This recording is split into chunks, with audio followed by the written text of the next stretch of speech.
Welcome everybody to today's stream. Good to see you. Thanks for coming down. What's happening? Blendy, what's good, brother? Harpwolf, good to see you. Thank you for coming down. What's good, brother? How you been?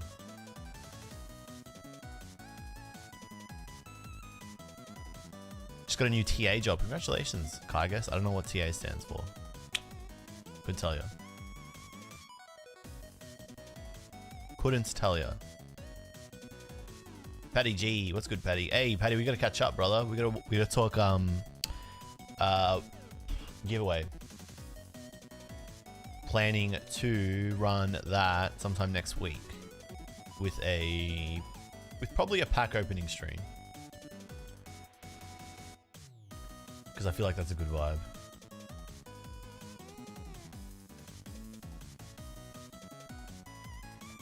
That works for you, Patty. Kygus, thank you for the 15 months of Sensei King. TA equals teaching assistant. Oh, nice, man. Congratulations, bro. How you guys going? What's good? Good to see ya. Good to be catching up again. How's your week been so far? How quickly did Friday come? Actually, kind of bizarre. Already halfway through January, which is kind of scary. Actually, very scary. Halfway through January at this point is actually extremely scary. Doing okay, on track. Got something big planned next week actually, with Unlisted Leaf, which is really cool. You guys remember Unlisted Leaf? As if I did him like that. Why am I getting a call from Henry Brand? Do you answer this call? Do you answer? I'm gonna answer this call. What's up, brother? I'm streaming. What's good? I am streaming right now. I'm live. I'm live. Is everything all good? Are you cooking? Are you all good? Okay. All right. Cook. Cook, son. Do you answer the call? When he calls, you answer. Shiny Kiwi TCG. What's cooking, brother? How you going? okJLUV TCG. What's good? A lot of TCGs in our username right now. A lot of TCGs. How you going, okJLUV? okJLUV, rather. Yeah, next week. I don't know if you guys saw this in Melbourne, at least. I have not shared this yet on my Instagram story, and I don't think Ando has shared it either. But next week in Melbourne, actually planning something big. 8 days away. Huge tournament. Huge community tournament. Being held in Reservoir, which is in Victoria. So if you're in Melbourne, check that out. Nearly capped the master side of the tournament. Big community tournament though. Kind of huge. But Ando's coming over, which is fun. Which means Ando and I are going to film a video together, which is cool. You guys know who Ando is, right? Unlisted Leaf. You do know who I'm talking about. The Aussie pack opener. One of the OGs.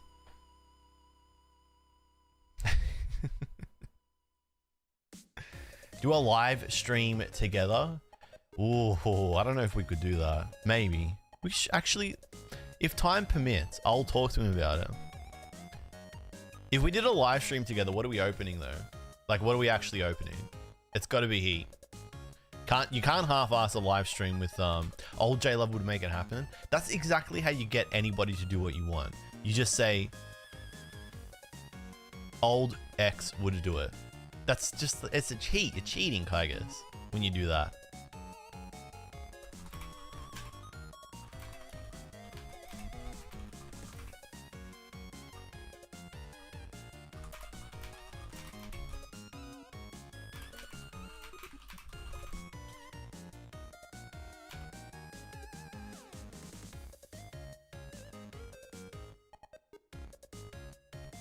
Can you explain the gym leader battle part of the event? I can.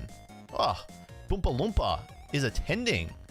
We have an attender in the chat. That's pretty cool. Boompa, where did you find out about the event? I'm assuming you're in the Melbourne Facebook page. The Playing Pokemon TCG Melbourne, so you must be an Aussie. Thanks for coming down, bro.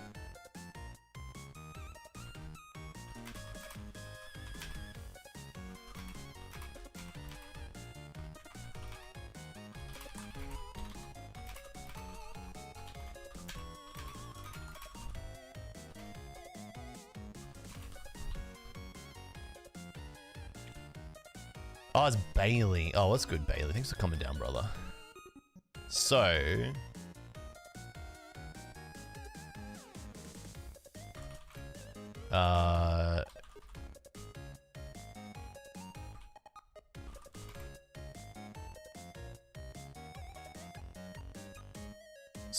Sorry, Bailey. I'm just, you know me. I'm just multitasking. I can't help myself. Watched Ando until the celebrations pack drama. I understand it wasn't his fault, but don't think he handled the fallout well. What could he do to rectify this, Shiny Kiwi? What could he do to rectify this? Because I've been thinking about this. Because it is a bit of a... Alright, so we're not going full into drama, but we're just going to talk a little bit about this. Because, yes, I agree. I spoke about this at the time. This was like 2 years ago. He made a mistake. I think he handled it decently. He acknowledged the mistake. He acknowledged the slip. He ran a giveaway shortly after. He tried to make amends. I think, well, a big part of this is him showing that he is committed to this space. That's why he's holding this event. So, which is why when we were talking about the idea and we were discussing it, very happy to work with him on it. Yeah, but I do understand. I do see why a lot of people, why there are still people out there that are just like, eh. But I've met Ando, and I say this all the time. Once you meet somebody, everything changes. But your perception of people online is kind of close to who they are, but it's not until you really meet people. I think Ando's a good guy. There have been worse offenders with the community since then. Double standards, am I right, Chan? Seeing WYD things have gone down. What's good? But that's fair. Fair enough, Shiny. Fair enough. I think you'll see. I think you'll see with this video that we filmed together. He's turned a new leaf, one could say. Am I right, chat? I made a joke like that the other day in someone's stream, and they called me a boomer, which made me feel sad. Which is fair enough because it is a bit of a dad joke. Let me cork. Let me cork. You should have given Kiwi some free packs. I think the only way people would have been really happy with the way, like, the only way they'd be super satisfied with that being sorted out is if he just gave packs to everybody. Everybody got a pack.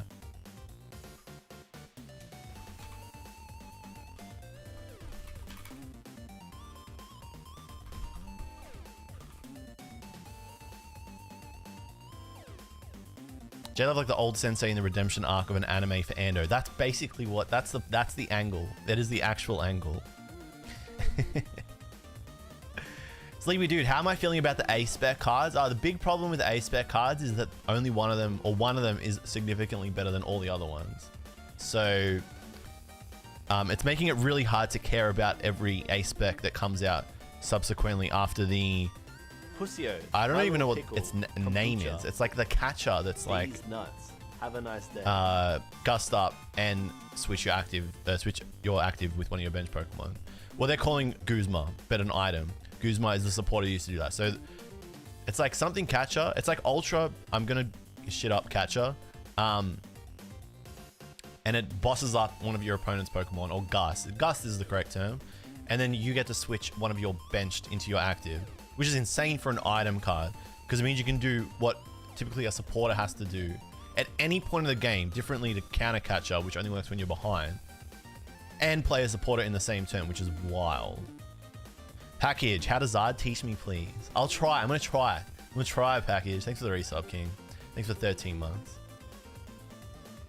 Where do you think the Charizard EX falls in the current meta? Any good updates with the new sets? It's hard to gauge because we haven't seen all the new cards from Cyber Judge and whatever the ancient set is called. How badly have I fallen off with Japanese Pokemon cards, but I don't even know what the name of the new Japanese sets are. I haven't got my finger on the pulse. It's hard to gauge without all the new cards. It is going to be what we're calling it English Temporal Forces. But I see it being pretty strong into the next couple of months for sure. For sure. Cyber Judge, Wild Force. There we go. On the Azul list, I am going to be playing Azul and Grant Manley's list minus the Super Rod. So 6 7 Fire Energy, 1 Super Rod. And then we'll have a look at 6 Fire Energy, 2 Super Rod. I like the guy. No doubt he has good intentions. It was more quitting than coming back with not much explanation. Kind of a Leonhardt move. Well, I mean, in his defense, he did actually come back with an explanation. He addressed it. But maybe you missed it. That's the annoying thing, eh? Sometimes, yeah, people... Because it's kind of hard. Like, he addressed it. He came back. He did address it in his defense. Have you met up with PokeOz yet? He's another great Australian PokeTuber. I have not met up with PokeOz. No. I am not sure who that is. Sorry. Who is PokeOz? Man, I gotta get into... I really gotta download Opera because, what do you call it? Chrome is a piece of... Sheesh. PokeOz. Is that how you spell it? Nothing comes up. PokeOz? Yeah, it's only YouTube, but I don't know why. YouTube works on my laptop. Don't know why it's like this. Have you met up with SAS yet? Don't know who SAS is. Who's SAS? Oh, Stephen A. Smith? Nah, I haven't, bro. Nishi, good morning. Good to see ya. How you going? What's cooking, Nish? How you been?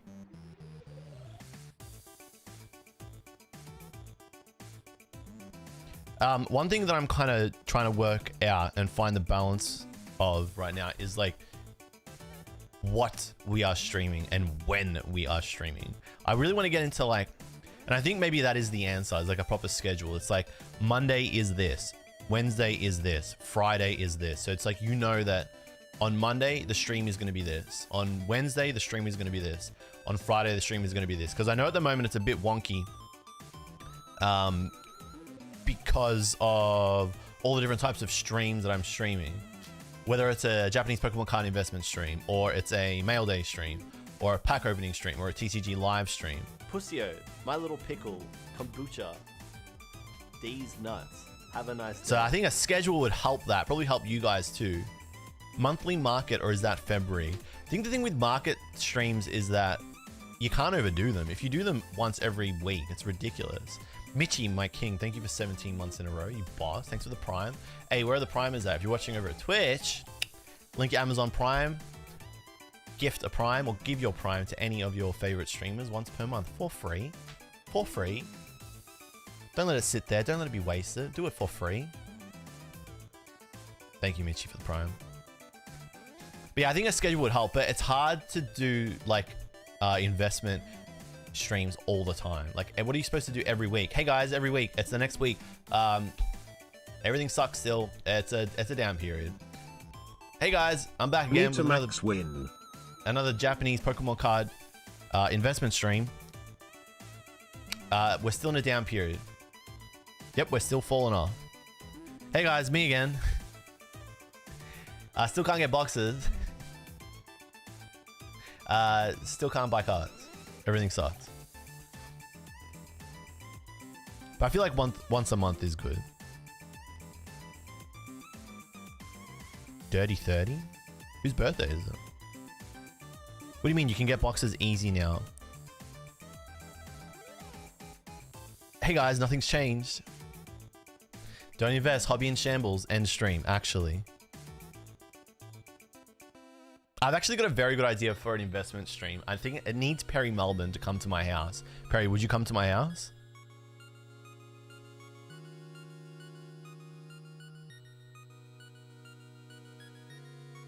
You'd come to my house.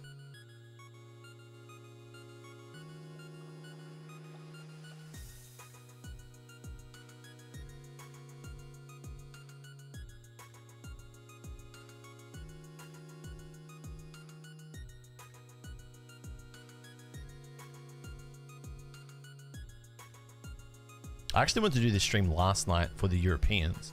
All right, we're gonna kick this thing off. Now that I post this to Instagram, you know how it is, guys.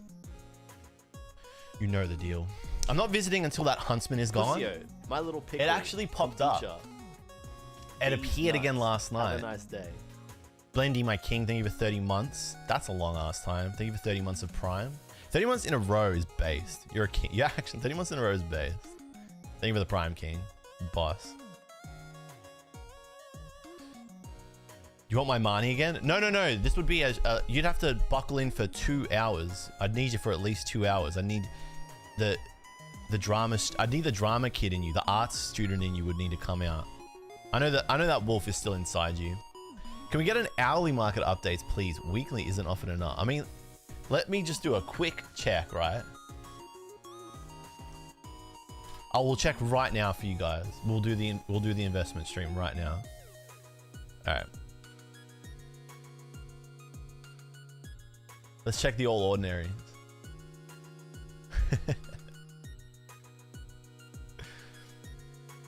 All right, I'm looking at the all odds. Oh, we had a slight uptick, chat. Total market value slightly upticked. We went from 28,000 to 30,000. Guys, in the last day, look how happy he is checking prices. In the last 10 days, we went up 10,000, 20,000 yen. We're so back. We're back. Oh, sorry, my mistake. 2,000 yen. We went up $20. Average market value went up $20 in the last 10 days. Beautiful. Oh, we're back. We're so back. $20, we're so back. All right, guys, let's kick it off. So if you've come down to the stream today and you want to learn a little bit about Charizard EX, then I have got the answers for you. Or I got some of the answers, rather. I got some of the answers, right? Because it's not super straightforward. Playing TCG, there's no X and Y. There's no... Well, the thing about that is, there actually is an X and Y in the Pokemon. Okay, so there's no, like, wrong and right. There's no yes and no. It's not very binary. It's gray, right? It's very gray. Oftentimes when you're watching Pokemon content creators or you're watching anybody play live, you ask them a question like, hey, when my opponent is playing this and they are playing that, what should I do here? A lot of times the answer that you're going to get is, it depends. Because it does depend. The beautiful thing about Pokemon is that a lot of the time it just depends, right? It's hard to give definitive answers in this game. Depends on a lot of things. Depends on board state, how many cards you got in your discard, what cards you've used, your resources remaining. Come on, guys, it wasn't that bad. It depends also means I don't know sometimes. But I think a lot of the time, it depends means it's complicated. It's not super straightforward. How good's Fluttermane just quietly? This mat is so good. Fluttermane is such a good Pokemon. My favorite deck right now, still Gardevoir, not gonna lie. So, today we're gonna try and clear up, or attend to some of your questions, some of the things that are making you feel a little bit lost with Charizard. Maybe you can see how I sequence things, how I approach the matchup, the deck, etc., etc. So, Charizard EX. We're going to do what we did with Gardevoir. We're going to lay it all out. We're going to talk about each card and why it exists in the matchup. So, obviously, you need Charmanders in this deck because how do you get Charizard without Charmander, right? And we spoke about this in the last stream. You can play 4 of any one Pokemon in your deck, but no more than 4. So you want to play all the 4. You want to play all the 4 Charmanders. You want to play 4 Charmanders, right? This is missing the promo Charmander, and the promo Charmander is actually pretty good. I'll explain in a second. I am using the celebrations or the 151 Charmander in its place. Ordinarily, you play 2 of these Charmander, right? 2 of the Charmander from Pokemon 151 because it's got 70 HP. It's got 1 retreat cost, and it does actually get rid of a stadium. So these are all relevant attacks. Those are all very relevant attacks in this matchup or in this deck. Because sometimes you want to get rid of a path early. If your opponent plays down a path straight away, you can get rid of it actually without having to play down one of your counter one of your stadium bumps or your lost vacuum. So Blazing Destruction actually gets rid of a stadium, and you can use that, which is pretty good. So you play 2 of those. You play 1 of this fella because Heat Tackle is actually a pretty good attack. Does 10 damage to itself, but it does 30. And this fixes math in a lot of matchups, which is kind of hard to explain right now. But let's say you have to hit a a Miraidon EX, or there's a Miraidon EX there and you can hit it, but you haven't received any knockouts yet. You haven't had any of your Pokemon be knocked out. Now, Charizard EX, and I'll explain this in a second, does more damage the more prize cards your opponent has taken. But at its base, it does 180. If you put a Vitality Band on the Charizard, you can do 190. And 190 plus 30 is, you guessed it, chat, 220. So if you hit that Miraidon first with Heat Tackle, and then on the next turn hit the Miraidon, not having taken a knockout with Charizard EX with a Vitality Band, you can actually knock it out before you are knocked out yourself, which is actually very strong. It's just quirky. It's like a quirky little thing, which as we play more, you will start to see. It's a theory that's kind of difficult to understand at first pass if you haven't played a lot, but once you see it in practice, it makes total sense. That's why you play that one. And then you play the promo one because it does 40 damage for the same kind of reasons. That is good math. So this should be a promo Charmander, but it's not because I don't have one. Rip. You play one Charmeleon because the deck uses a lot of rare candy. Charmeleon is pretty good because it means you can get to a Charizard EX with the level ball if you have the Charmeleon without having to use the candy. So this is good to sort of slowly build up a Charizard on your board. You only play one of these. And then of course you have Charizard EX. So this is your primary attacker in the matchup. It's very strong. It's very hard to knock out. 330 HP is a lot of health in the Pokemon TCG. It's a stack. Okay, it's a stack. The retreat cost actually isn't too bad considering how heavy of a Pokemon this is too. You don't want to really be retreating too much because getting that energy back on is kind of awkward, but if you need to, you can. The attack does 180 plus 30 for each prize card your opponent has taken. So in the late game, you're basically taking one-hit KOs. Early in the game, you're not. You kind of want to be knocked out once and go to 5 prize cards, ideally 4, so that you're able to just generally one-hit anything or get very close to. Once you've taken 3 knockouts, you're doing 270. With the Vitality Band, you're doing 280. So you're one-hit KOing most Pokemon. This is super effective into Gardevoir EX. Not into Baby Gardevoir, but Gardevoir EX. So it knocks it out in one hit because of the weakness. Too dark, because it's dark type. It's also strong into Mew VMAX as well. Really strong. And when you evolve into the Charizard EX, provided Path to the Peak isn't in play, you attach you can attach 3 Fire Energy to any of your Pokemon from your deck. So that's that energy acceleration that we like. All right, because you can only attach 1 energy from your hand per turn. This bypasses that. The ability lets you accelerate energy, accelerate onto the board. So that's what makes Charizard, well, part of what makes Charizard so good. Cool. You also play these little fellas, 2 Pidgeys, because Pidgeot EX is a very good card in this deck. You play the Call for Family Pidgey, so while it's got low health and it's kind of susceptible to like Iron Valiant plays, even though people aren't really playing Iron Valiant a whole lot, and it is susceptible to Double Gunner from Italian VMAX because its HP is so low. The benefit you get from Call for Family is great. 1 retreat. I think the other one's got 1 retreat too, but Pidgey the Call for Family one is better. It's always good to play basic Pokemon that have that attack. That's an attack you'll see on different Pokemon across the TCG. You're not really tackling a whole lot, but if you do need to tackle, the option is there with 2 normal energy. And then Pidgeot EX, you play 2 of these. And Pidgeot EX, really good. Does 2 things. First, quick search lets you search your deck for any card, which is super powerful in this game. If your opponent can't knock out Pidgeot EX, every single turn you will have a response on the board. Your opponent is going to be wanting to knock this out very, very quickly because this is what lets your deck run. The deck has no real draw outside of praying that you draw into what you need, or Rotom V, which we'll look at in a second. But your opponent is going to be wanting to knock this out as quickly as they can. They will get 2 prizes and they'll stop you being able to get whatever card you want. So naturally, as the Zard player, you want to set up with this card ASAP. You want to get this going as quickly as you possibly can, and you evolve into that only via rare candy because the deck does not play any Pidgeotto.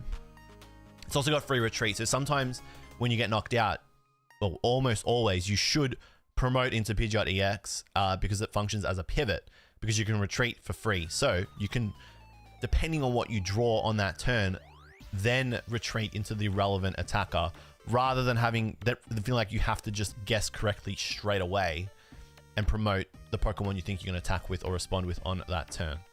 So just some things to consider when playing the deck. Okay.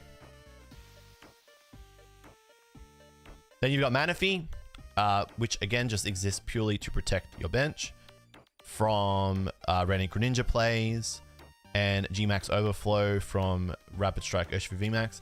Jirachi to protect yourself from maybe from Double Gunner, and from Sableye, and from Cresselia.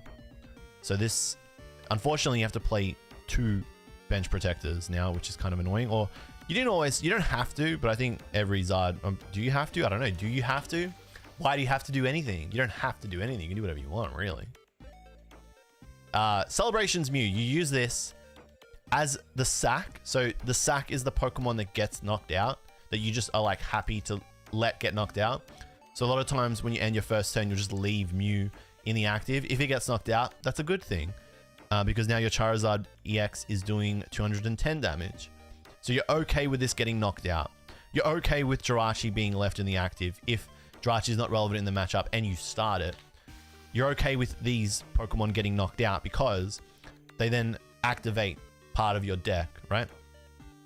You're not okay with this getting knocked out because it gives up 2 prizes. You play Rotom purely for instant charge. Once during your turn, you may draw 3. If you use that ability, your turn ends. So you use this generally at the start of your turn, in your first turn. And if you're really desperate, in your second. But you only play this if you have to. You don't just put this down because you can end your turn with 3 extra cards. If you can get your board set up without playing down the Rotom, don't play down the Rotom, because it is a 2 prize liability. It's very easy to knock out. 190 is a very low number. Gardevoir EX knocks this out in 1 hit. A lot of Pokemon 1-hit KO this, so don't play down unless you have to. And you play the Fish because you're already playing Rotom. Sometimes you need to go find a supporter. The deck's also playing Collapse Stadium, so if you really need to, you can play this and then later in the game collapse it away, so it's not a liability. And you're also playing Forest Sealstone because you're playing a lot of Arven, and I'll talk about this in a second, but this is just a good extra V to play. For reasons which I will discuss in a second, but you're only playing that to get a supporter. Remember, Luminous Sign doesn't work if Path to the Peak is in play. Don't make the mistake that I used to make when I first started. God. Battle VIP. So you're playing this because it just sets up your deck, and that's it, because you have to. Maybe, well, post-rotation, if Zard is still good, the deck's going to play a lot of Ball Search cards, like Nest Ball. But for now, it's still playing Battle VIP. It'll play the Puffin card as well. The Puffin is great because it grabs 2 basics less than 70 HP, which is awesome. But you're playing this to set up because you have to. You're forced to. Your deck doesn't make you look like much of a collector. Well, I haven't fully committed to Zard EX yet, so I haven't blinged it out. 2 Counter Catcher because this card's great, and sometimes you're playing from behind. It's also an item that Arven's going to get you. Maybe we should talk about supporters before we keep talking about items. But Counter Catcher gusts up your opponent's Pokemon when you're behind. So whenever you fall behind, this card is activated, and it's a very strong card. If you can Arven for, you can basically Arven for it, which gives you a lot of outs to getting the card, and that's an important part of deck building. Which sounds like something I'm going to have to talk a little bit about in the future in another stream, maybe. Jump into that in depth. I think I'm going to talk about supporters now before we keep going. So Arven. Okay, so this is the key supporter that your deck is playing. It's a very good supporter because it grabs a tool and an item card. And you almost always want to be playing this on your first turn.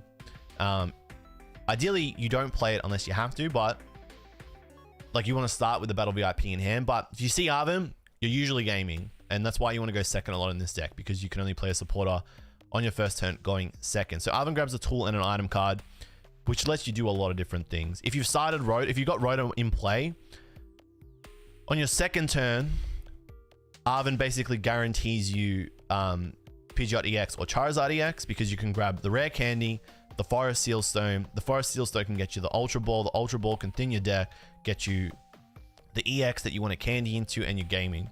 That's why Luminion also gets you Arven, so it gets you this. You're going to see in play, this deck is actually really good. You just need to sequence and order things correctly. So Arven's great.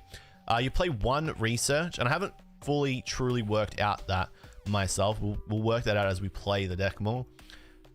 Research is a good card when you have few cards. It's a good card in general because it's 7 cards in your hand. So I feel like Research is supposed to be played late in the game.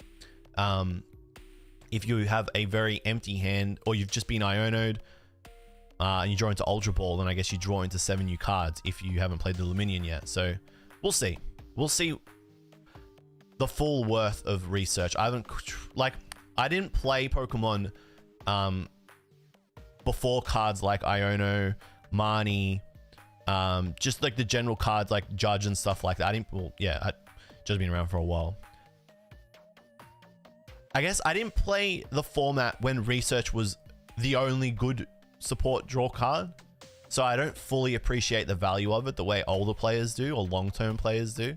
But I see why it has merit in the deck. I've used it in matchups and been like, damn, good thing I had the research. Boss's Orders, you play this for natural reasons because you're not always going behind. Sometimes you are the aggressor. Or oftentimes you are the aggressor in the matchup. So you need to be, you can't rely on the counter catcher. You need to just grab the boss and do the gusting the good old fashioned way with the supporter. I'm going to play some games after this. Yeah, for sure, Steve. You betcha. And then Iono. So I think Iono is just a good card into any deck. Great early game if you don't have the Arven. It just gives you another option to see 6 new cards, which is good. Put Fire Energy back in your deck if it's all in your hand. And you can't accelerate with Infernal Rain because you have like 4 Fire Energy in your hand, but you got the Iono. You can put it back in and then do the shenanigans. And also late game, this is really important, especially into like Roaring Moon when you're trying to deny your opponent cards.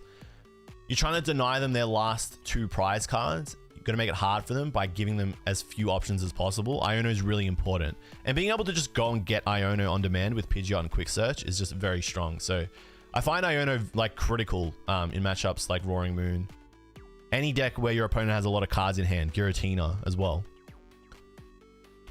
Cool. All right, back onto the items. Vacuum for obvious reasons, or if it's not too obvious. Path to the Peak shuts down Charizard EX. So you want to play Lost Vacuums because it removes Path. It's a stadium bump.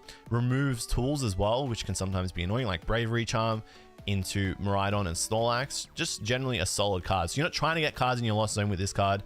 You're just trying to get rid of your opponent's cards. Great card. Also helps you thin your deck as well.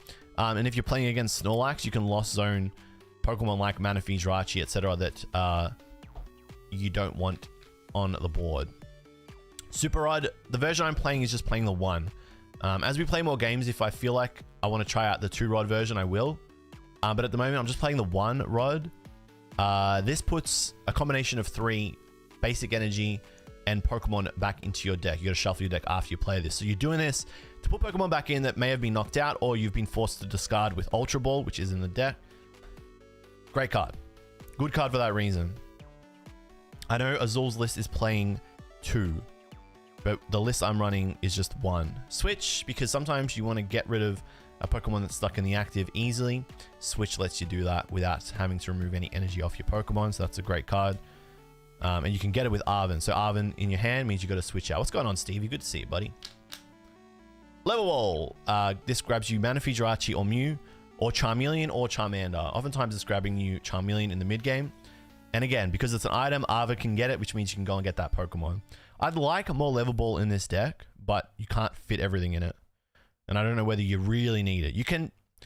Oftentimes when you're playing a deck, you'll be like, I wish I had another card. I wish I had this card in it, or 2 of this card. But oftentimes when you're grabbing a list from a recent event that are like a solid a player has had a solid finish with, oftentimes you can play without it. You're just relying on having more of comfort cards as like a crutch. But if you can, when that happens, if you can look at your deck and be like, can I still win without it? Or how do I win without it? It'll kind of force you to become a better player, I think anyway. For Ultra Ball, because good card. Thins your deck, grabs the Luminion, grabs the Rotom, grabs the Charizard EX, Pidgeot. You need this in your hand a lot in the mid game. So you play 4 of it. And the red, why do I have 15 messengers? Okay, it's just a different group.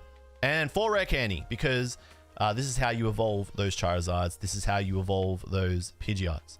You're relying on this to skip the stage 1 part of the evolution and go straight into the EX and straight into the EX, the stage 2. So you got to have that in your hand with the Pokemon that you're evolving in order to skip it, and you can't do that on the turn that you play that basic Pokemon. Forest Seal Stone, you play this because you're playing Rotom V and Luminion V, and it lets you go and get any card, and because it's a tool, so Arven makes good use of it. If you're playing Arven, you should be playing a lot of tools in your deck to get the most out of Arven. Otherwise, you're kind of like wasting it. So that's why you play Forest Seal Stone. or part of why. Vitality Band, like I said, this gives you an extra 10 damage on your attack when you attach it to your Pokemon, which fixes math a lot and helps you do quirky things like hit with a Charmander, then hit with a Charizard EX on the next turn and take a knockout with Miraidon. What's going on, Rem? Good to see you. Thanks for coming down. And again, Arven can get that because it's a tool, so it's a great card. TM Devolution. So a lot of Zard lists are playing this now. It's mainly for the mirror. I see people asking the question, why is Charizard playing TM Devolution? So when you attach this to a Pokemon and attach a basic energy, you can attack with it. Any Pokemon can use this attack, which is great. And what it does is that de-evolves your opponent's Pokemon. Devolve each of your opponent's evolved Pokemon. So all of their evolved Pokemon get de-evolved, which is great if you've done more damage than the Pokemon it gets de-evolved into. So if your opponent has played Rare Candy and evolved their Charmander into a Charizard EX, and you've already done 70 damage to the Charizard EX, then if you play on the next turn at TM Devolution, you de-evolve it into a Charmander. Charmander's health is 70 HP. The Charmander is now knocked out. So if you do that across the board and then de-evolve your opponent's Pokemon, you're actually not only removing the evolution, you're knocking out the Pokemon with it. It's also good when your opponent has used a lot of rare candies. If they've used 3 rare candies and you de-evolve their Pidgeot, their Charizard, well, the Pidgeot unlikely to get re-evolved because they've only got one rare candy left. They're most likely going to want to use it onto the Charmander. So it's a good way to just disrupt your opponent's turn, make them miss a turn, and then that can get you back in the game if you feel like you're very far behind. Additionally, if your opponent has played all their rare candies and you identify that, Devo should just win you the game if you're playing against Charizard EX. So it's for the mirror, but basically the answer to this question, why is it in the deck? What matchups is it for? Any deck that you're facing that has evolution Pokemon. So it'll de-evolve Mew VMAX. It'll de-evolve Baxcalibur in the Chien Power matchup. It'll de-evolve Inteleon VMAX. So it'll put all those Pokemon into the discard. Oh no, into their hand, sorry. So the Charizard goes into their hand. My mistake. But it'll knock them out. But it'll just put them back a turn. So it doesn't really apply too much to the Rapid Strike matchup. But the answer to the question, why is it in the deck? To de-evolve your opponent's Pokemon. So any deck that is relying heavily on rare candy and evolving is significantly hurt by devolution. And again, it's a tool. Arven gets it. So you want to be playing a lot of tools in this deck. Also gives you an easy 1 prize answer to Arcana. Expand, Natalie. I feel like that's a good time to expand. Expand. I think a problem that, okay, this isn't, I'm not dissing you, Nat. I'm just saying sometimes what gets lost in translation is pro players have like a very good understanding of the game, but sometimes the language they use to explain the concept isn't beginner passable. It's not very beginner friendly. So even now, I'm also gives you an easy 1 prize answer to Arcana. There's a lot of like implied understanding in Pokemon. Like, yeah, it obviously gives you an easy 1 prize answer to Arcana. And that's under attack right now. But why? Why is that so obvious to those of us that don't understand? For me, who doesn't exactly understand intuitively why. Shining Arcana Gardevoir she's referring to. Right, so it gives you an easy 1 prize answer to Arcana.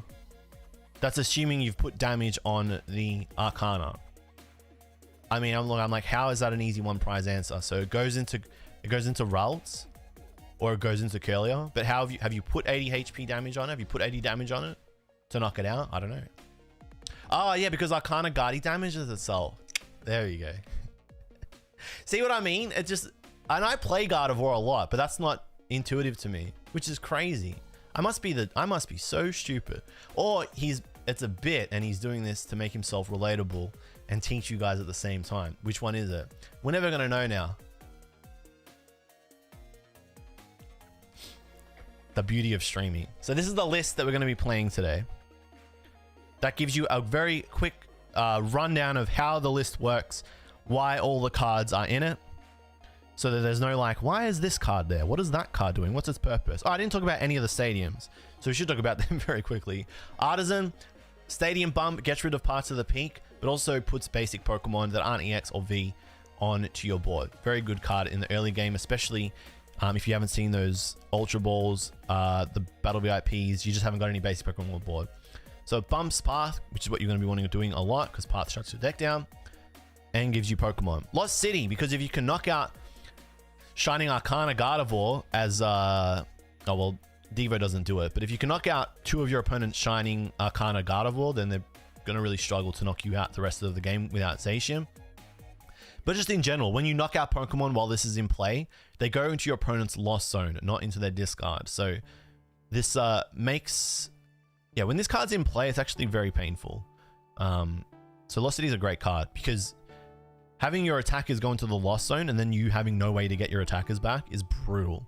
Very brutal. It can be game ending. So if you don't play around Lost City, right, you can actually play yourself into losses. You can throw. And Collapsed Stadium, like I said, this is there as a path bump as well, but primarily to get rid of Pokemon that are going to lose you the game. So Rotom V is going to lose you the game late game. Luminian V, it's going to lose you the game late game, because they're 2 prize Pokemon that are low HP, easy for your opponent to knock out, whereas Charizard is a big fat fella, really hard to knock out, you know, almost double. It's harder to knock this out than it is to knock this out. If your opponent has boss's orders in hand, then they can win with this. If they have boss's orders in hand, but this isn't in play, and they can't do 330 damage, then they can't take 2 prizes. So Collapsed, great card to use in the late game. Of course, you've got to have 5 Pokemon on the field to use it to its maximum effect, to then bump the 5th bench Pokemon off of the field and then go down to 4. But that's why that fella's there. And then 7 Fire Energy, which seems to be the number, very thin, but this seems to be the number of Fire Energy that works or is established to have worked. Azul believes that 6 works as well with 2 Super Rod, because you've got that energy synergy. The Super Rod is putting energy back into your deck, and having 2 Super Rod is pretty damn good, especially if you've prized one that can lose you games. He seems to think you can get away with 6, or is shown at least. Grant disagrees. They're in the same team, so you know that often happens. People have difference of opinion, or just different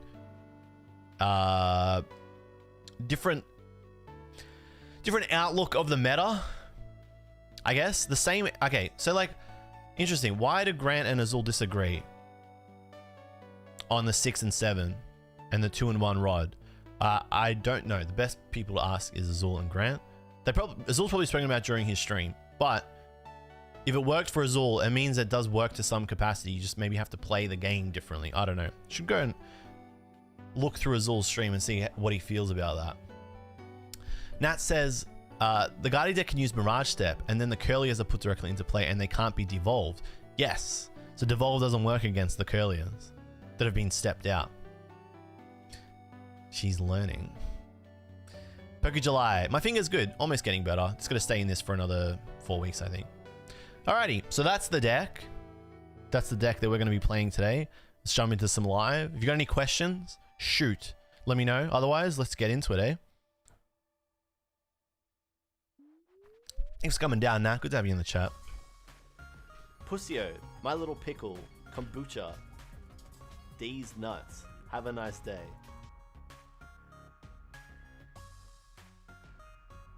Joe asked a question. How many Iono is optimal if I want to put my opponent in the position of wanting... You know, that will get you in trouble. That will get you... Saying that will get you in trouble. I'm pretty sure that is...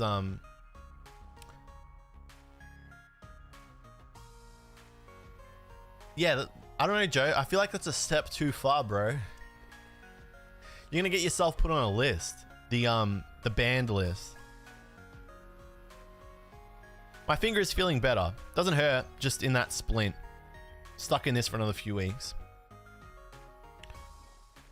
How much have you played this list before today? I've probably played about, let's say like 20, 30 games with this list. So like, I feel like I have a good understanding of the list. Not perfect. I feel like once you get to like 100 games with the list, you're in a pretty good spot.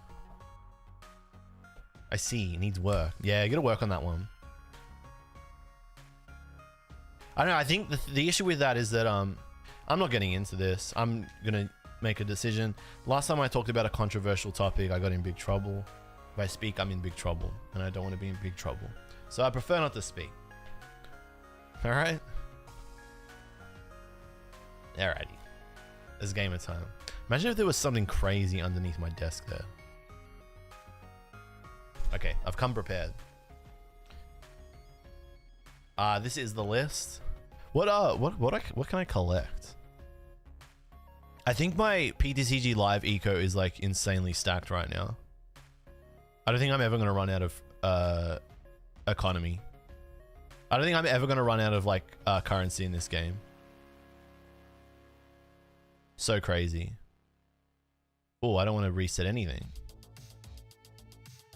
Like I just have stuff for days. I don't think I'm ever gonna run out of cards. What's going on, Rebecca? Good to see you. Thanks for coming down. We are live on both YouTube and Twitch, but I am talking to both chats. I like multi-streaming. It's pretty fun. It was always kind of weird when you couldn't link the chats and then you're kind of talking to two different groups. Finally, pack opening content. I know, right? The beautiful thing about my my PTCG live rank is that I'm in like such a low elo right now that it just makes me look really good. Like it makes me look insane. It makes me look like a god tier genius. What's going on, Mr. Zards worldwide? All right, and you almost always want to be going second with this deck. I think it was such a crazy thing. I think there was an event that Azul played like a month or two. It was like 2 months ago. There was some event that Azul played. I think it was like the first regional after LAIC. And he said in the stream, so I don't want to start, maybe is there like an argument to start Jirachi here? I feel like there is because I don't want PG to just get stuck and then die. I'm already gonna have to play Luminion. So my bench is gonna be like Luminion, Pidgey, Manda, maybe even Rotom, depending on how bad I am. Now it's gonna be like Pidgey, Manda, and then Jirachi in the active, Luminion there. Yeah, I don't want a Pidgey to get knocked out for no reason. So I think I'm just gonna leave Rachi up there. Oh yeah, I could have called for family. So I've already thrown. Oh my god, he's so dumb. Yes, I've already thrown. Actually, I don't hate this. I don't really hate this. Because if I've prized the other Pidgey, I think this is fine. This is actually not cope. Because if I've prized the other Pidgey, I'm in a really bad spot. Because then the Pidgey gets knocked out. So I think this is okay. If you were playing like 3 Pidgey, no, I'm going to disagree. I want this to get sacked. Okay, but what happens if I start the Pidgey and I can retreat it? So I think there's no argument. There's no argument to start Rachi here. But hey, I'm playing comfy, so I'm playing against Lost Box. I never punished. Never punished.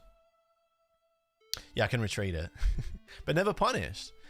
Although you don't want to play the Rachi down until the turn that you really need it. So that's also silly. So don't do what I just did. Who plays 3 Pidgey? No, I'm just saying figuratively, if you were playing, if it was a different deck and you were playing 3 Pidgey, nobody plays 3 Pidgey. Stall plays 3 Pidgey. Oh my god, I could read some deck lists. Yeah, anyway, as I was saying, it was crazy when right after Azul won or did very well. I think he won the event, the first regional after LAIC, or he did very well with it. He was saying you almost always want to go second with Zard. And I think people were still umming and ahhing about that even shortly after he proved that it was pretty good with it. And now everyone's just like, go second with Zard. It can take people a long time to adapt to the meta, I think. I know that X sometimes takes me a little bit, it sometimes takes me a little bit too long. I have a DX Charizard. Which one's the DX Charizard? Or do you mean the EX Charizard? What's going on, Jay Allen? Hey, go, man. It's good, Jay Allen. Yes, they're playing Dark and Psychic. So this is going to be, it could be, well, I doubt it's Tina.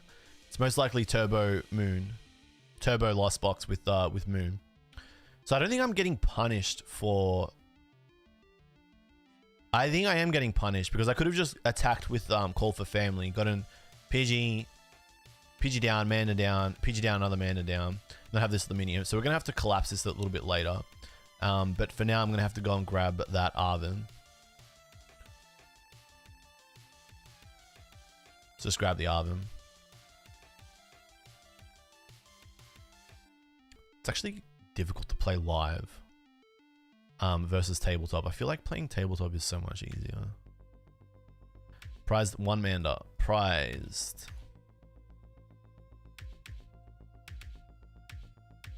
Manda, double VIP. Manda VIP. I'll write these down. I'm gonna get into 2 VIP. Rare candy. Manda. No, I didn't prize Manda. Oh, I'm getting in trouble now.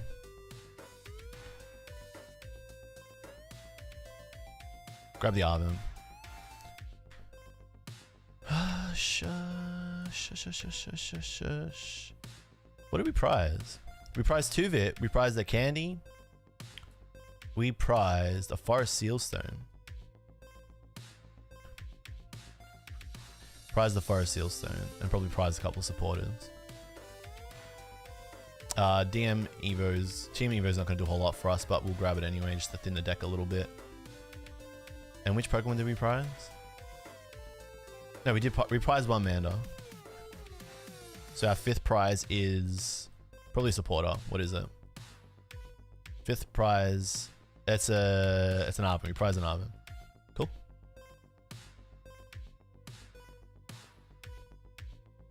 Alright, so we're gonna play Manda and PG down to end this turn. Really want to play I want to put Rotom down because if I miss any card, like I basically need a top deck rare candy, and I don't have Mew in play, which sucks. Because I started the Jirachi, I kind of screwed myself a little bit. Having the Charmeleon in hand is nice, so I think I'm kind of like forced to put down Rotom in this instance because I misplayed.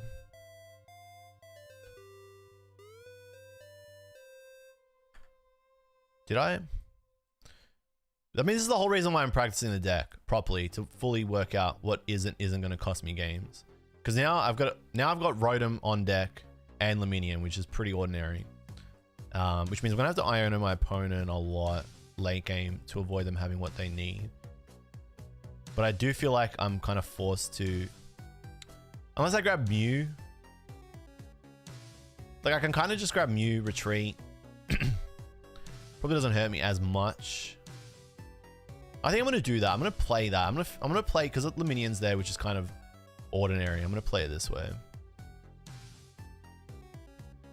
Just leave the Mew up there. Could be wrong, could be right. And then we'll tail. Cool. So we got Ultra Ball, which is good. We'll take that. And we're gonna pass.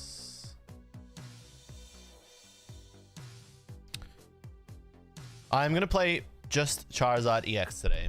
Today's gonna be a Charizard EX day. Partially because I just wanted to play games with Zard EX, and because I want to show you guys how to play games with Zard EX. Shundo Dialga, I didn't say hello when you came in. Roaring Moon is annoying. It is annoying. Playing against just Roaring Moon flat out with Zard is kind of janky.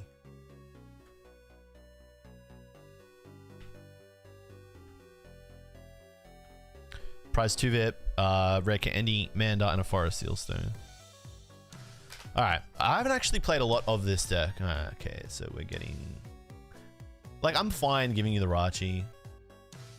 Just knock this out. Do me a favor. Be the one that you knock out. 6. Oh my god, I didn't put Manaphy in play. I totally skipped. Oh my god. Yeah, see. This is why you gotta play these. You gotta play. Yeah, okay. I didn't think. Bro was not thinkage. They have like a 10. I think I just instant lose this game because I didn't put the mana out.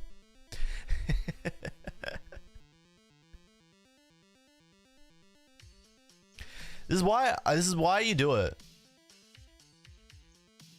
Like I played a bucket load of Guardy.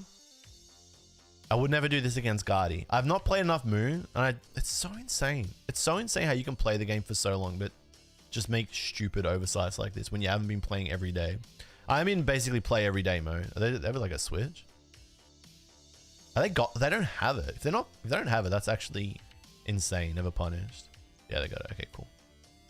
My god, that was so stupid. That was dumb. Don't unwatch that part. So yeah, put the Manaphy down. So you don't get knocked out by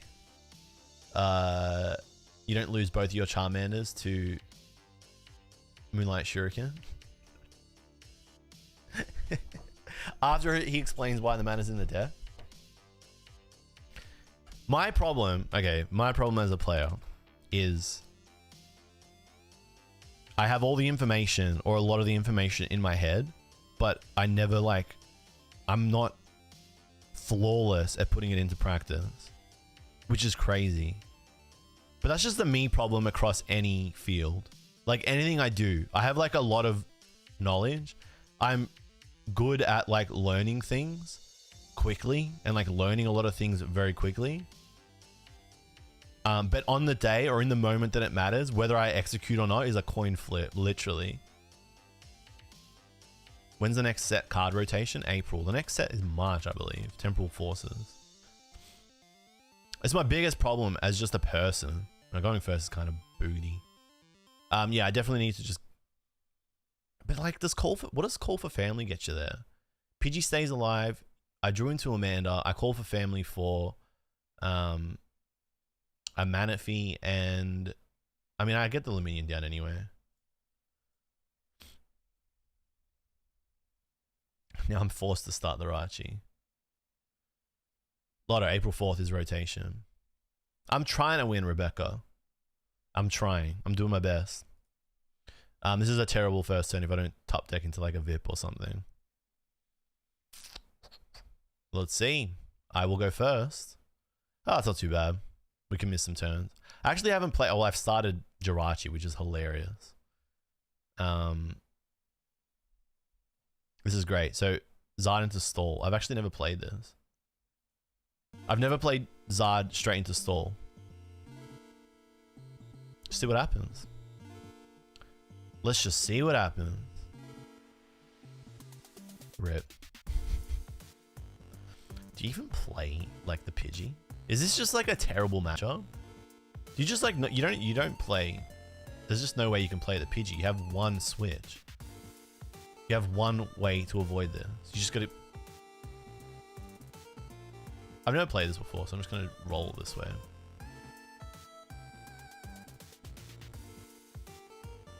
Like, because the Jirachi's there, I feel like you just play the Pidgey anyway. Because, like, it doesn't matter.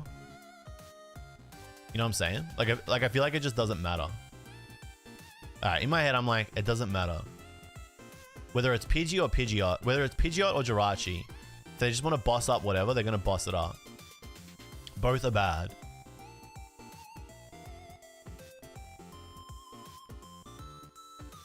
You just get a Zard into play and keep smacking, but to avoid, you'd have to get like...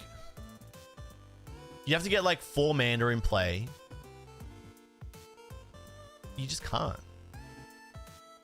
The fact that the Rachi's out means you may as well just get... probably should hold that for, what do you call it? Which of these is important? Doesn't matter.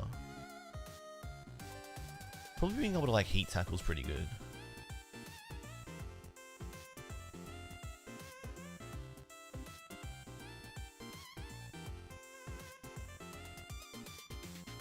Isn't that just what repetition of a deck is for? So misplays can be ironed out. Yeah, R2D2 it is, but also like, the frustrating thing for me is I've been playing too long to like keep making dumb misplays, like not put the Manaphy down into Moon, like Turbo Moon, like Turbo Lost Box.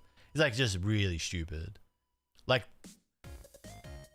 or maybe stupid isn't the right word. Very, very silly. You shouldn't really say silly. You should say stupid. Libero, thanks for coming down. Is it time to backseat again? Probably.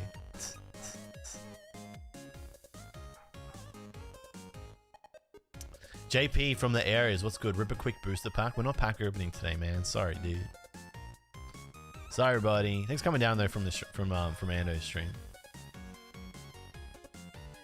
It is stall cubic. Just see what happens. It's all we can do. Fortunately, they don't have the Rotom out.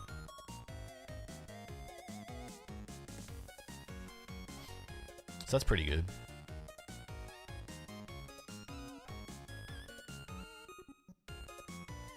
The counter catch is basically useless in this matchup.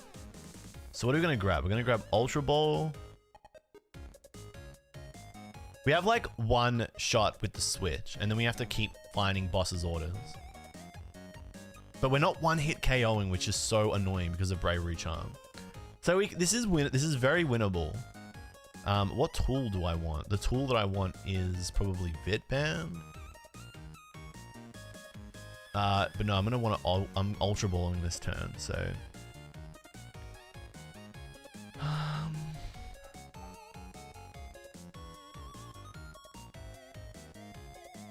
Yeah, let's do this. And let's go Ultra Ball. Get rid of these. And let's grab the Pidgeot first.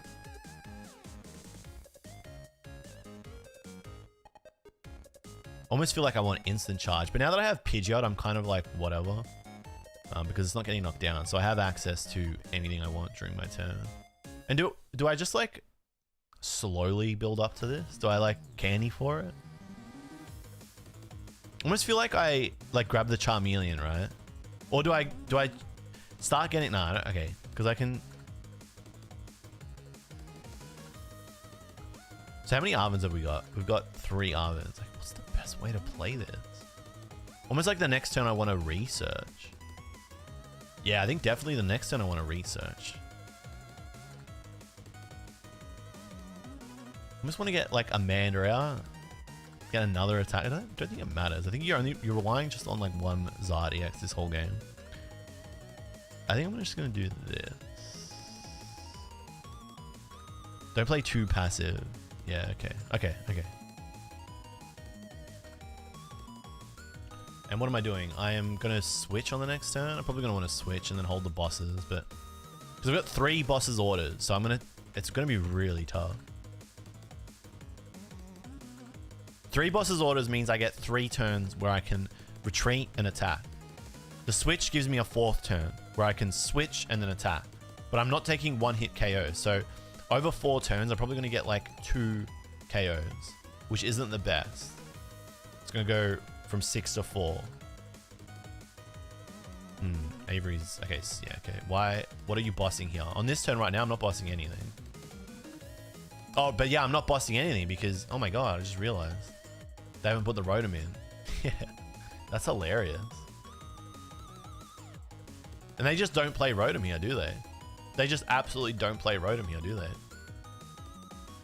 So what do? Do I go get Switch and then take a hit and then what? Pray?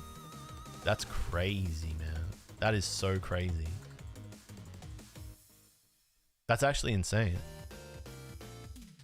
Having the Ranchi out's terrible, because at least if the Pidgeot's there, you can do 120.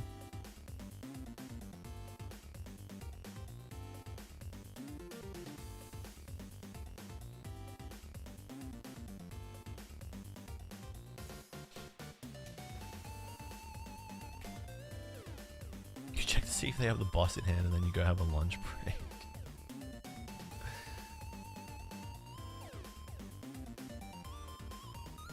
Put that there.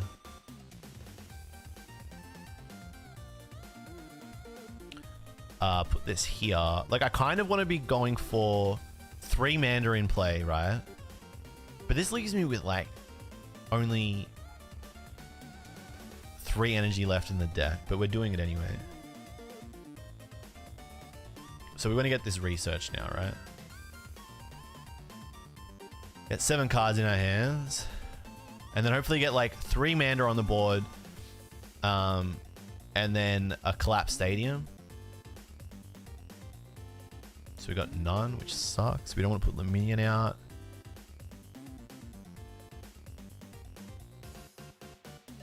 So we've only got, oh my god, it's worse than I thought. We've got 1 Charmander left.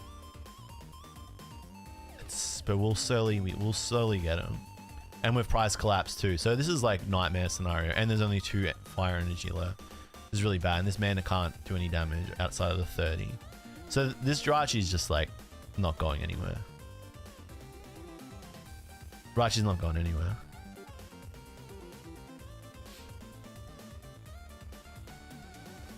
Don't play that until I'm going to use it. Jirachi's just chilling.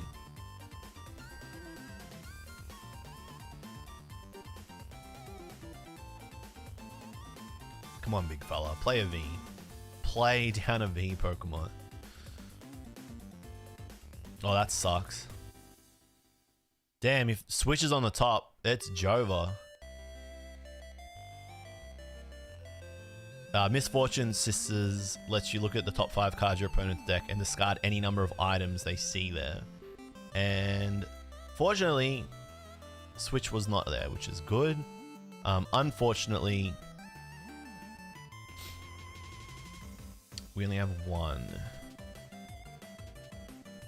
Okay, what do I want to do here? So boss is not doing anything for me. We're gonna go get one of our vacuums. Oh, but we have to get Switch. How do you do this? I think this turn you play Iono. I've already played one.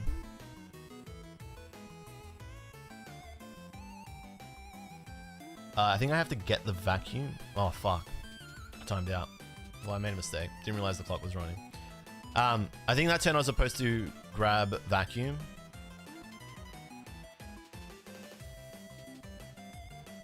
Probably should have like Iono'd and then grabbed the other item card I needed because I needed vacuum and I needed switch that turn. So that was silly. Okay, anyway, we lost the turns, whatever. I'm not good with the clock in this game. Because what I wanted to do there was use Lost Vacuum to get rid of the Bravery Charm. And then I'd also need Switch to get the Zard into the active and then take a knockout. Forest Seal, I don't have a V in play. So let's do that play. Let's do the play that I was going to do. And I don't want to see... Oh, but I don't want to deck out either. Let's do the play that I was going to do, which was... Hopefully we see either Switch or Vacuum. And then I can take a knockout here. Alright. Cool. We just have to see what happens. Like, we just literally just have to, like, accept that what's happening now is happening. We have one Vacuum. That's good.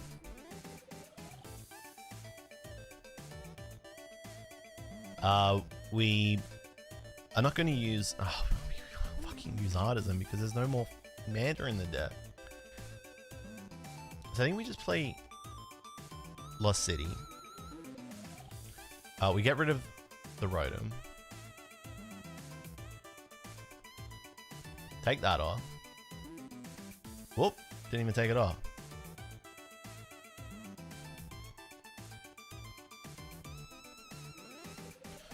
And then we kind of just have to like see what happens from here.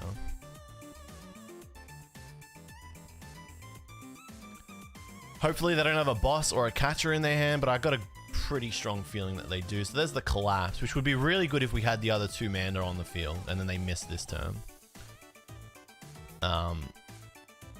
There's like a Copage line, but like that's our one switch for the game. So they boss up the Rachi, we just concede because we have no way to get it out of the active. They Echoing Horn a fish. Love that for us. Do they have it? There's the catcher. So you just lose here because, like I said, there's no way to get rid of this Jirachi. There's no way to get rid of the fish. The Jirachi, whether it's the fish or whatever, like there's no water and energy in the deck, so you can't attack. So the game's just over. Kind of funny. You will see this a lot when you start if you start playing Pokemon, that you just like lose games. Because there's no line, and like you just lose because you have a bad matchup. It just happens. Doesn't mean the deck's bad. Doesn't mean you're bad. Just means you lost the RNG match. It's what they call matchup roulette. Why are you not max win? Because there's no way to get rid of the Jirachi. The deck only plays one switch, and there's no other Pokemon for me to boss up and then just do a manual switch with, because they didn't play down a V. They kept only Snorlax on the board, which means I cannot win. If that happens, can't always win. That's why I play best of 3.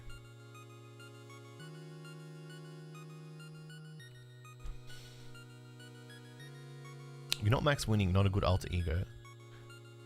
ZD, you're the expert of like inside jokes, saying them and then being like, haha, he doesn't know the inside joke. He doesn't get it.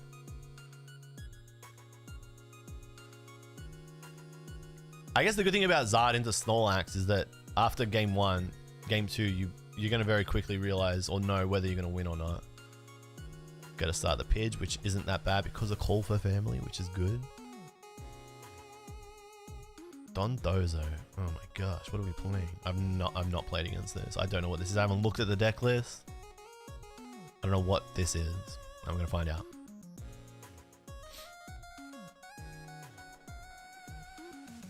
Do you Ultra Ball for a Rotom here?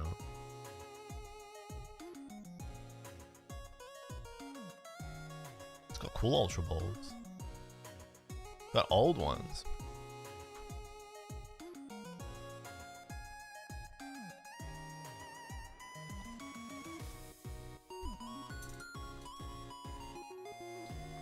Seems like a kind of midterm. Do I need to go aggressive here? I honestly don't know what I'm playing against, so I'm kind of gonna go like semi-passive. Do I want to research this whole hand? That hand's pretty great. Well, it's not the greatest.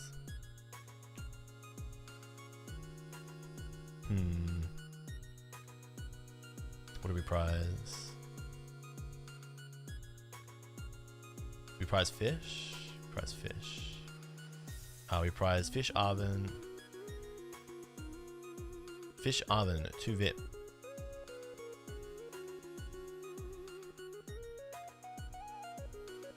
Fish Arvin, 2 VIP, fire.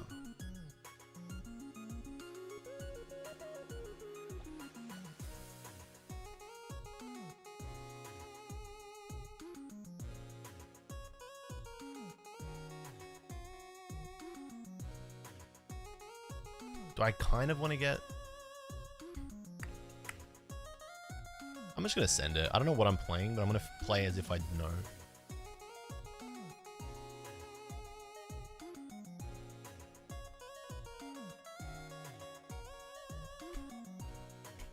I'm just going to run this line. I'm just going to full send this line. And we'll just see what happens. Alright. I think I'm going to want to just KO that Refinement as quickly as I can, because I feel like that's just what's operating their deck right now.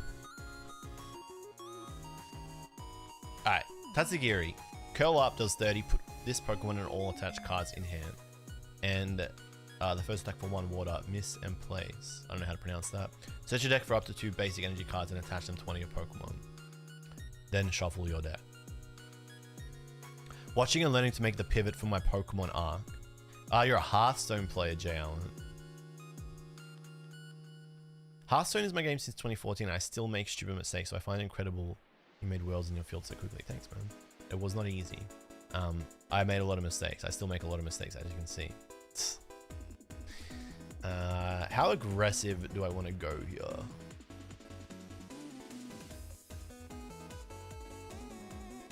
Do I want to research this whole hand away?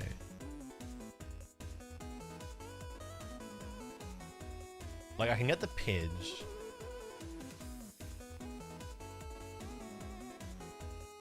I just don't know how aggressive I want to go here. Like, I feel like I want to get an attacker up sooner rather than later, so that the path can't hurt me. So I can go like attach, and then I can see the Ultra Balls there makes that really bad. So I'd have to get rid of the research. So it's fine if I'm not seeing a whole lot of cards in this hand in the next turn. So I'd have to like play the Collapsed, send research, VIP, grab a rare candy, and then retreat, and then just start swinging. But then I have like very little hand for the rest of the turns, which is okay. It means if they just... I feel like this is fine. I'm just going to do this. I'm going to just see where this goes, right? Because if I grab the Pidge, I can't get the Zardia. And I do have a rare candy, right? So I Forest Seal for an Arvin. I just Forest Seal for an... What am I doing? I Forest Seal for an Arvin. Yeah, I just Forest Seal for an Arvin. Where are my rare candies? Yeah. It's good, Ryan. Good to see you.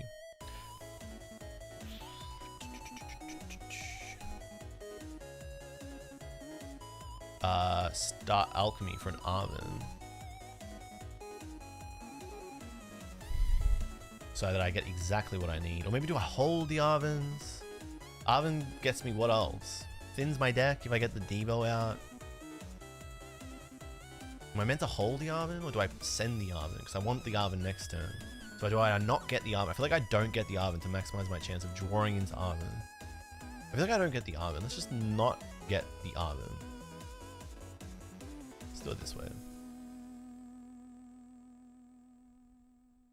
I feel like I don't get the Arvin. Because the Arvin doesn't get me anything extra, and it just means I have one less Arvin. And I want Arvin. In a turn where I have nothing for the next turn, I want Arvin. And like I have Ultra Ball, so I can get the minion and then get whatever I want. So that's fine. I feel like it's fine. It's fine, Copiage. Ryan, what's good? Ryan, good to see you, bro. And then we just start taking knockouts. I don't know if this is one of... No, it's not... this isn't a Zoroark deck. I would have seen one by now.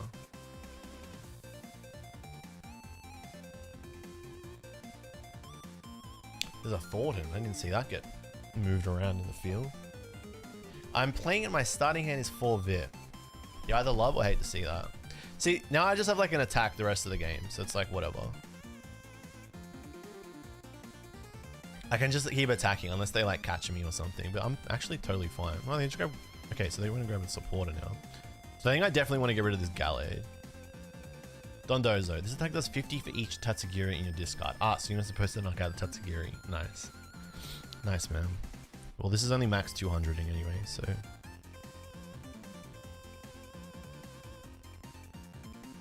Come on. Actually, do I just like... I can't because the path is there. I was going to say, do I just like... go fish and... What do you call it? Do I go fish and... boss, the Gallade, and then they just have like 2 cards in their hand?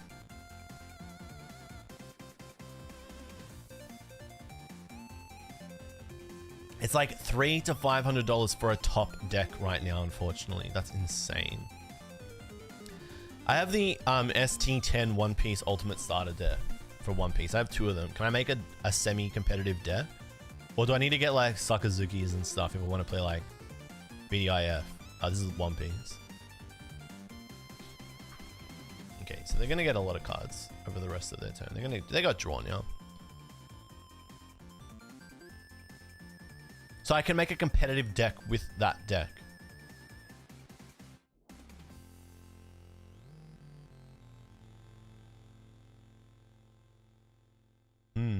I just don't know what they're cooking. Get another Mandarin play. Do I want to get another Mandarin play, or do I want to hold Ultra Ball for like, in case I top deck a Canny? I think I don't need to. I'm just going to Burning Darkness. I don't need to do anything right now. Or do I? Because they want me to knock out Tatsugiris. Well, there's Fish. Can't use it. No path. Or no path bump, rather.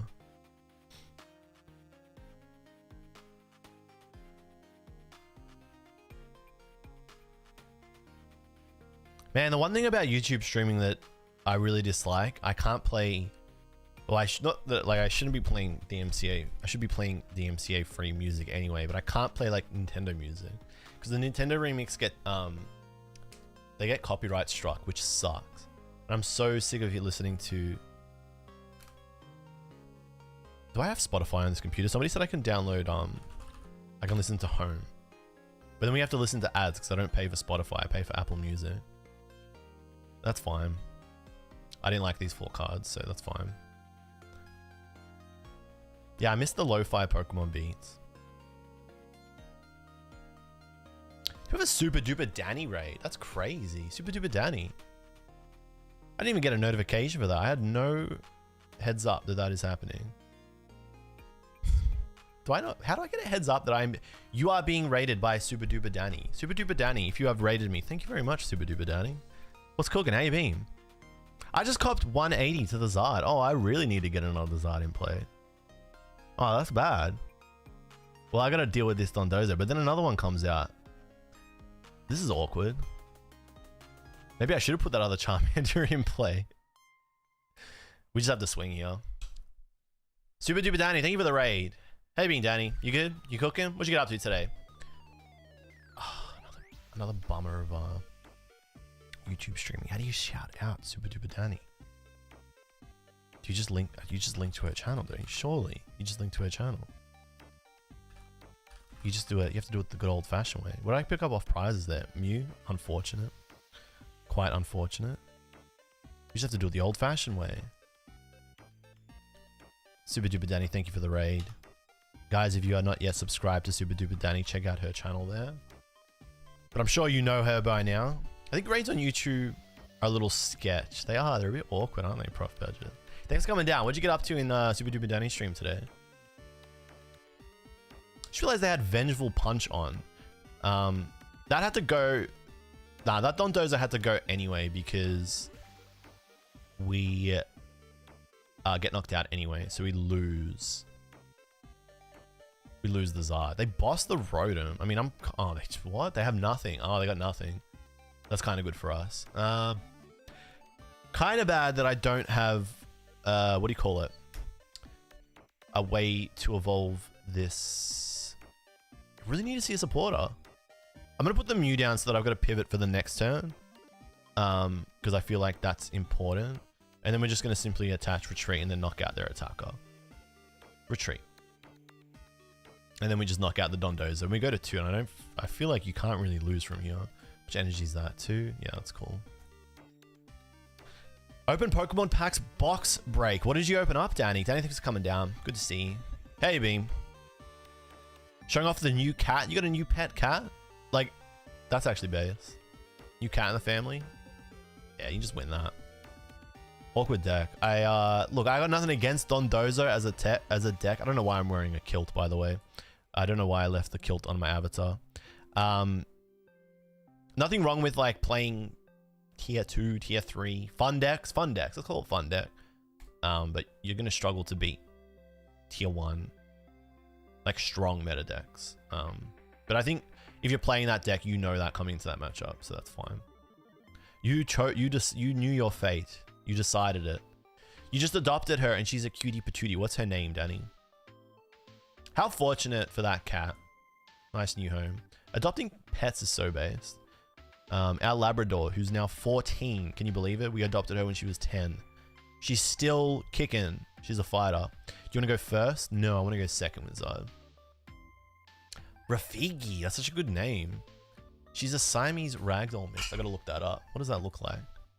Are you a cat person or a dog person, Danny? I'm assuming cat. Siamese ragdoll mix. Oh, that's a cute cat. Does it have like a black face, black fur? Do they have blue eyes? I'm looking at one that's got blue eyes and a black face. It's so cute. I'm not a cat person myself, but I get along with them. This is a good starting hand. Iono, Vip, Pidge, Call for Family. It's a really strong starting hand. Stitchy girl. She's a battler. We're playing against Gimmighoul again. Okay, so we played against this the other day when I was playing Guardy. Fun deck. So we know what it does. We know what it does. I love dogs. You got more of a cat lifestyle. Is it because they're like, cats aren't as needy? They're kind of like self-contained. Our dogs are very needy at the moment, but that's because we're always home. Boo to not a cat person. Sorry, bro. It is what it is. I get along with him. I can tolerate him. This is a fun matchup. Okay, we'll see. See where it goes. All right, so Manaphy's definitely going down. All the Gholdengo or Gholdengo decks play Palk now. So we got to get... This is hilarious because you got to get Manaphy down. Okay. We're going to Vip. We're Vip'em. We're going to get Amanda because we need that to play the game. And we're going to get a Manaphy because we don't know if we're going to get a Manaphy off of... Oh, we do. We're definitely going to get another 2 basic Pokemon out on this turn, right? So we have prized... 1 Pidgeot EX. We've prized the Pidgeot EX. We've prized a counter catcher. You guys writing this down? A vacuum? No. Whoop, clock's ticking. Whoop. always gets me. What have we prized? We've prized 2 candy. We've prized 1 candy, so that's pretty important. Did we prize Rotom? We prize Rotom. Okay, so we know. Done. Okay, you gotta do that real quick. Yeah, you travel too much for a dog. I thought that was the case. Makes sense. Understandable. We're gonna be calling for family this turn. Do I want to Iono? I mean, they got 6 cards. I got 6 cards. I could probably hold the Iono for the next turn. I'm definitely going to finish this turn with a Pidgey and another Mandara. So do I need to Iono? I mean, the hand's pretty good. I got the candy and the Ultra Ball. So the next turn, I'm definitely going to get going. So I feel like I don't want to use this Iono yet. So I think all I do is just like call for family. Call for family, put another Pidgey down, put another Mana down. And I think from there, I'm okay. We don't put the Rotom down because we don't need to. And we can't anyway. So we prize what? We prize Rotom. We prize Rotom, PGX. Rotom, PGX, Counter Catcher, a VIP, and 2 candy. Now, I've said that. Can I remember that for the next turn? We prized. So I gotta write that down. Rotom, Pidge, Counter Catcher, 2 candy, and I forgot the 6th card. Rotom, a Pidge, Counter Catcher, 2 candy, and a VIP. So we know our prizes. So we got all our energy, which is good. Good.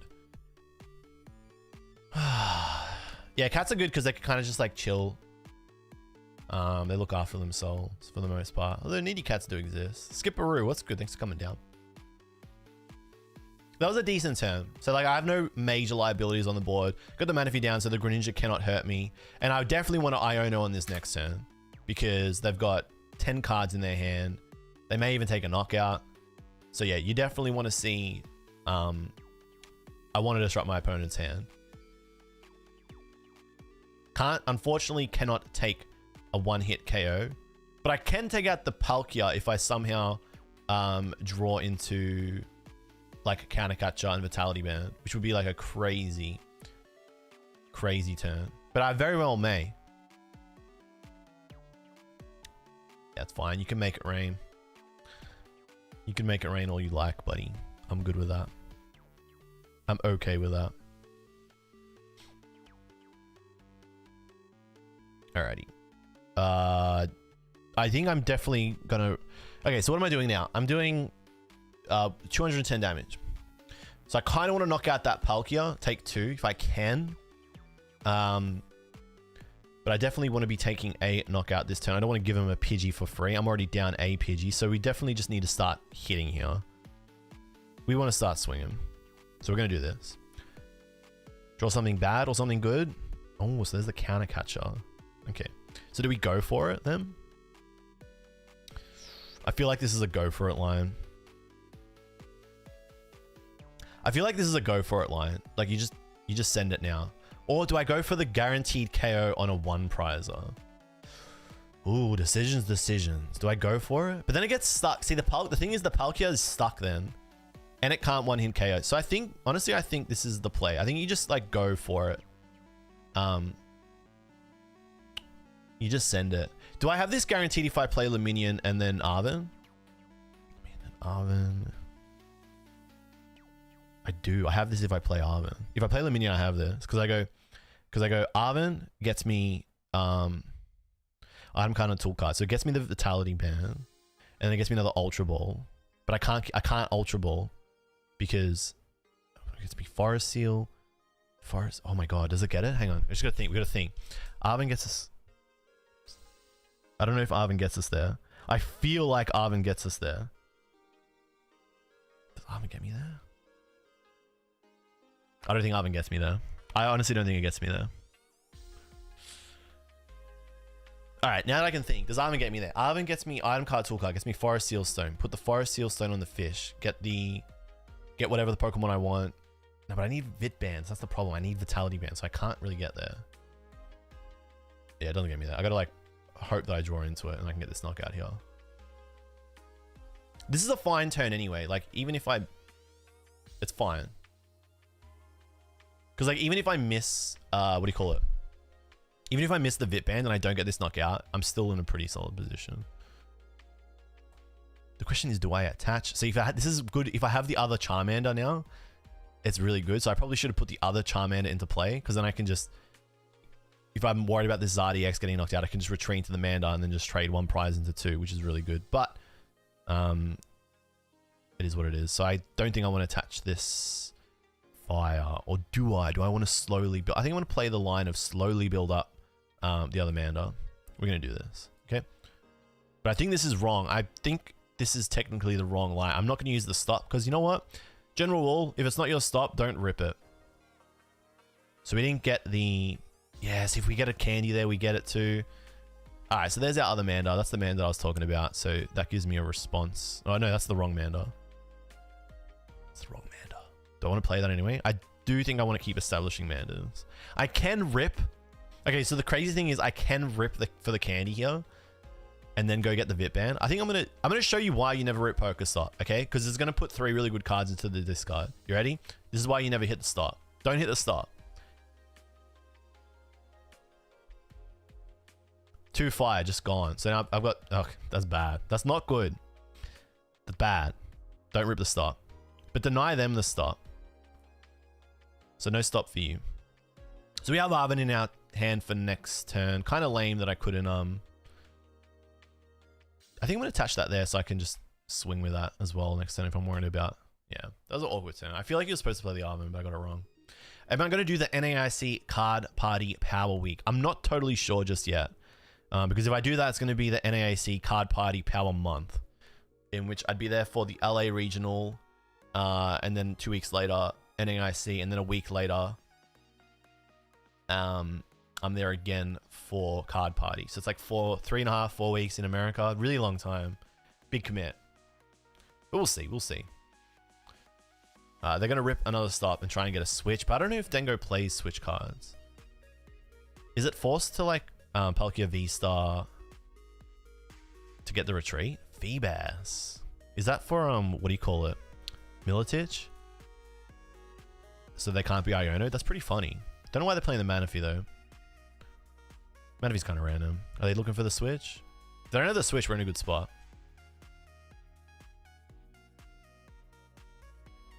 So what I'm hearing is backpacking across the US. Yeah, that's 3.5 weeks is a long time to stay in hotels and pay for accommodation. That's a lot of money. Maybe, yeah. If my circumstances were different, that would be a no-brainer. But it's a lot of cash.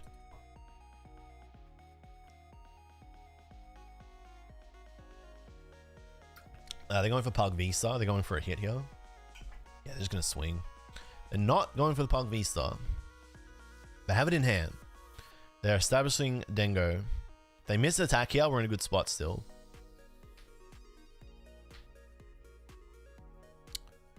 Hoping they whiff here. Yes, that's pretty good. So that's fine.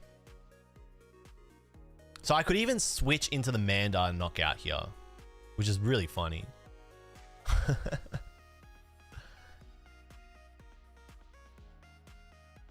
I don't think that's right though. So what's right here? Definitely want to get the Pidgeot into play and can do that very easily with Arven. But also want to get, do I want to rip the stop? I feel like I should be ripping stop at this point.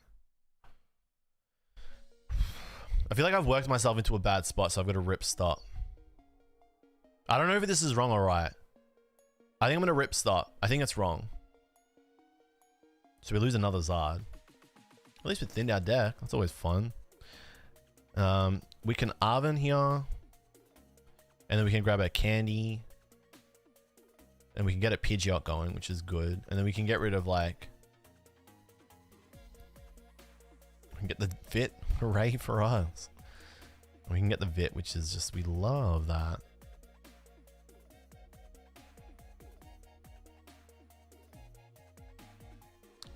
But do I want to get the switch here?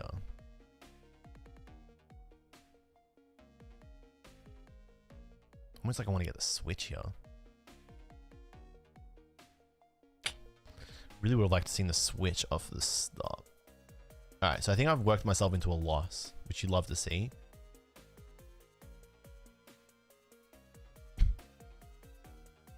Oh no, I'm fine. I candy. What was I even worried about?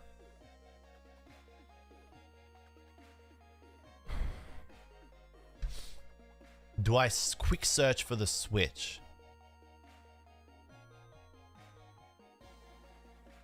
I feel like I go cheeky here, right?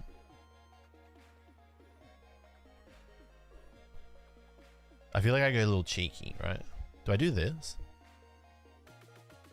Artisan. Is there another Manda in there? I don't even know if there is. Yeah, there is. Cool. Okay, so we do this.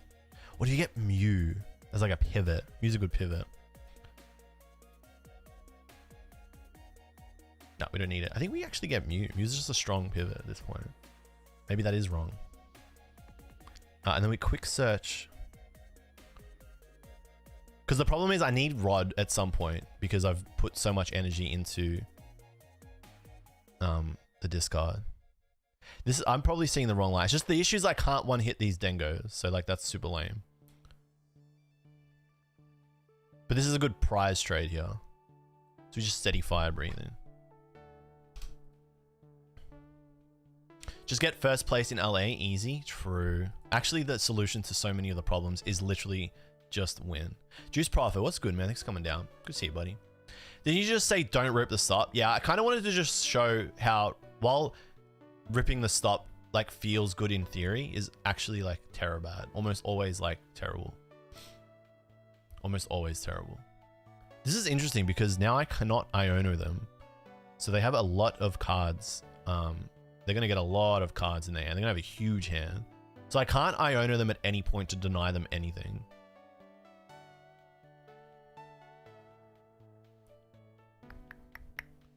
If I get Catchered here, I'm in an awkward spot.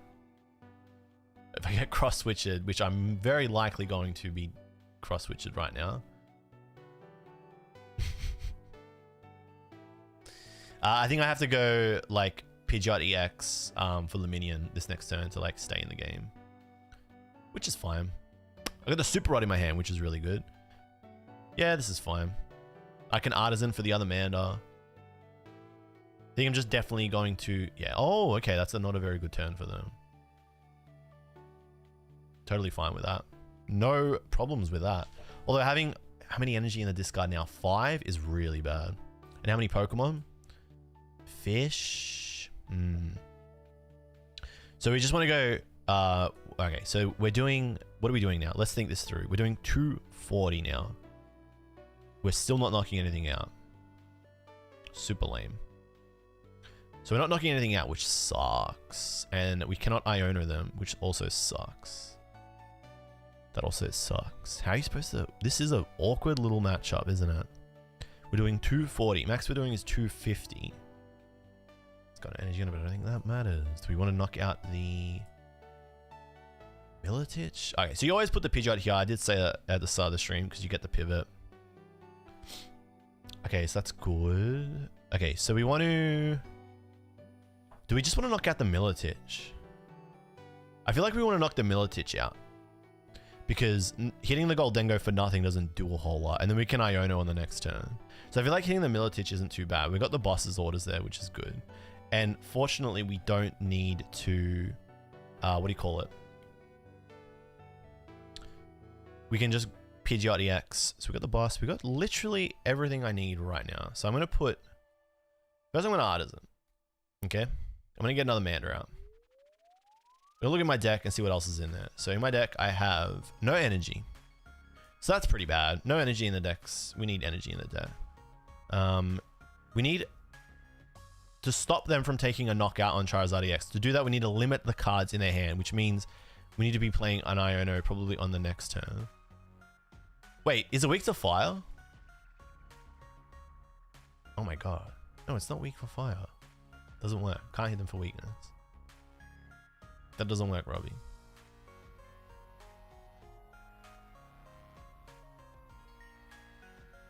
Bro actually thought. He was like, bro, this is simple. He was like, it's so straightforward. Why can't you see it? I think I definitely want to set up another attacker. 2. And how many energies there? 5. Well, that's bad. So we're only going to have... Have we used our switch yet? We have not. We have. Oh, that's bad. Can we can actually get boss stalled here, which is horrible. And lose the game. Okay, we can get boss stalled and lose the game.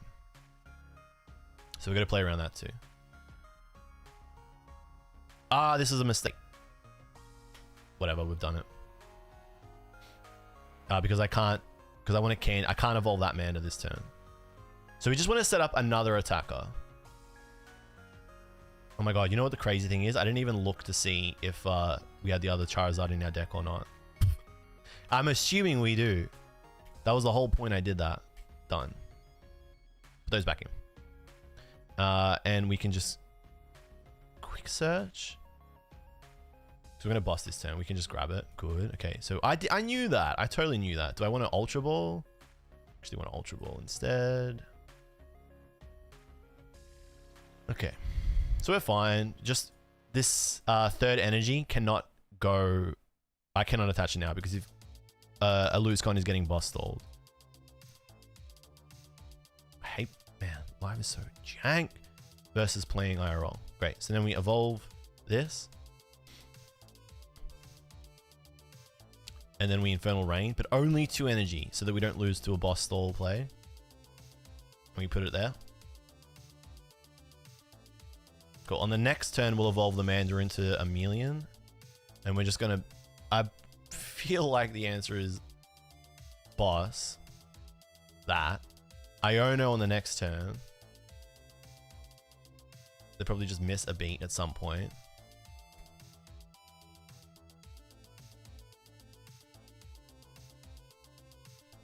I feel like if it was to... Would you ever think about funding the USA trip via audience? People support it for the Japan giveaway, but personally I'd rather support ads for more content than something that will only benefit one person in the end. Not that it was an awesome thing to do. The option's there. I just don't know if I want to commit to it. I do have a lot of Stream Elements sponsorship sitting there, and it's an awful lot of money. The issue is like forcing people to play mobile games. You'd have to... If you guys actually played the mobile games that I would have to stream, then I'd have the money for the trip. But I don't want to put you guys through mediocre content. You know what I mean? But hey, maybe I turn it into happy fun time content. Who knows? Are they going for my Pidgeot? Yeah. That's fair enough. But if they go for my Pidgeot, then I just go... Oh, I don't have the Iono, but I got the Rotom, so I can grab it. But then I could also lose there. This is an interesting line. Do they have enough to knock out the Pidgeot? It was the right line for them to knock this out. Interesting.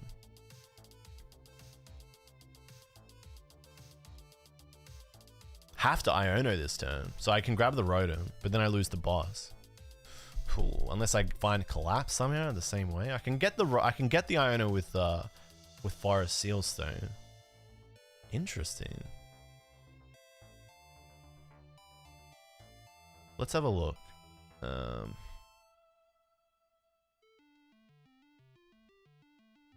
They got it. Okay. Like, surely Iono to 2 and they have nothing. I just win. I think I just Iono to 2 and I'm fine. Don't evolve the Charmeleon, please. Yes. Because then I'll lose. Because I think Charmeleon is true retreat cost. I literally think I just Iono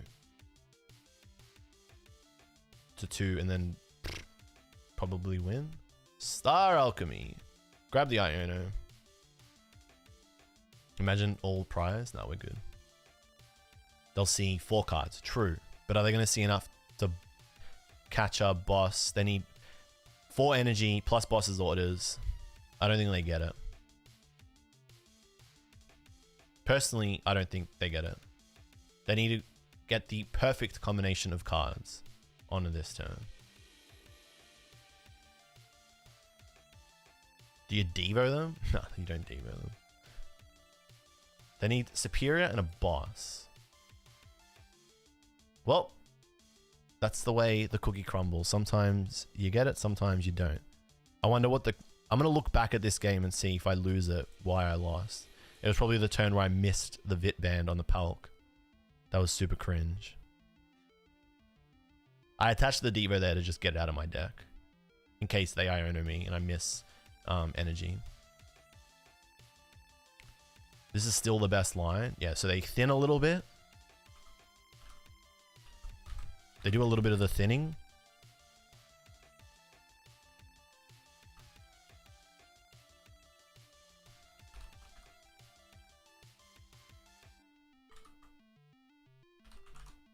They rock sand. Ooh, see, it's a good thing that we play the Devo. Maybe there's an argument we play the Ultra Ball. Are they hoping that I miss? Do they even play Counter Catcher? No, they don't. They play Cross Switcher. Oh, so they're going for the Cross Switches. Yeah, but they already played 2, but they probably got it. So they're going for the Superior. They're just praying that I don't have anything, but they know that I have a knockout in return here. I'm assuming they got the Cross Switches. The Roxanne came out of nowhere, so they're sitting in the whole hand. If the prize is Switcher, we win, but it's unlikely. Are they still looking for the Switcher? That's crazy. The Superior again. Did they need the Superior? What are they missing? They've got everything. I feel like they've got what they need. Mighty Rachel, good to see ya. Oh, we win. Oh, you take that. Louis, anyone know the name of the white Pokemon Center playmat JLUV uses? I do. Oh wait, was he on? Oh, he won. Oh my god, I thought he was on 3 for some stupid reason. For some reason I thought they were on 3. Yeah, they just kill the active. They had everything. I mean, they rock sand. Bro for gore? I know, literally. I was like, we won. This is so easy. This matchup's free. This was nothing. What? This is the easiest matchup ever. Bro, I didn't even need to think about it. That was a bit silly. Nothing is free. Yes, everything is earned. So true, homie. So true. Okay, so here's the thing, right? If I play Misty Continent, Cursed Island, right? I can pitch it this way to you guys. All right, Jay Allen. I don't know if Jay Allen's still there. I think he clicked X, right?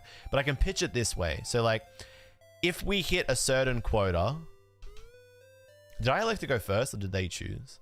Then I can be like, all right, so we're going to play Misty Continent, chat. All right, we're going to play Misty Continent. It's not bad starting hand. And if we get this many people to this goal, I can give away this special art card, right? Some rare card. And then some of the money that I get from that sponsored deal goes to the giveaway. And then the other money goes into the Go to America fund. And that's how I can get to Card Party, basically. That's like the freest grind. Because honestly, that Stream Elements money is just sitting there. It's literally sitting there. I think I just need to take those on. I think I'm going to do it. We're just going to see how it goes. Because that's the ticket. It's literally just sitting there. I think you just play both VIP here. Duh. You get a Pidgeot. What else we got? We've prized 1 mana. The Rotom. Playing Valiant. So I got to get Jirachi out. Did I prize Rachi? No. So that's fine. What do I prize? It's my hand. Okay. Prize the catcher. Prize the catcher. Prized a Bitband. No, that's in our hand. Ooh, prized 3 energy and a catcher. 3 energy, a catcher, and a Pidgeot. 3 energy, catcher. Seems bad. That is the wrong Charmander. You were meant to get the 70 HP one, you idiot. We're most likely playing Entei-Val here.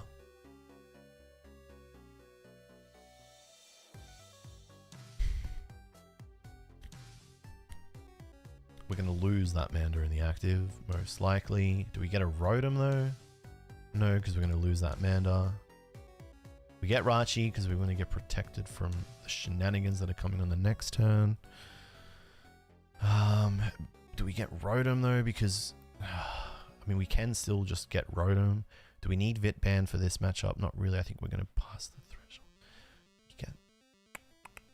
I'm just deliberating over whether I get another Mander right now. I think I actually get Rotom. I think I get Rotom now. Do this. Oof, well, that got close. Could be wrong. Could be wrong.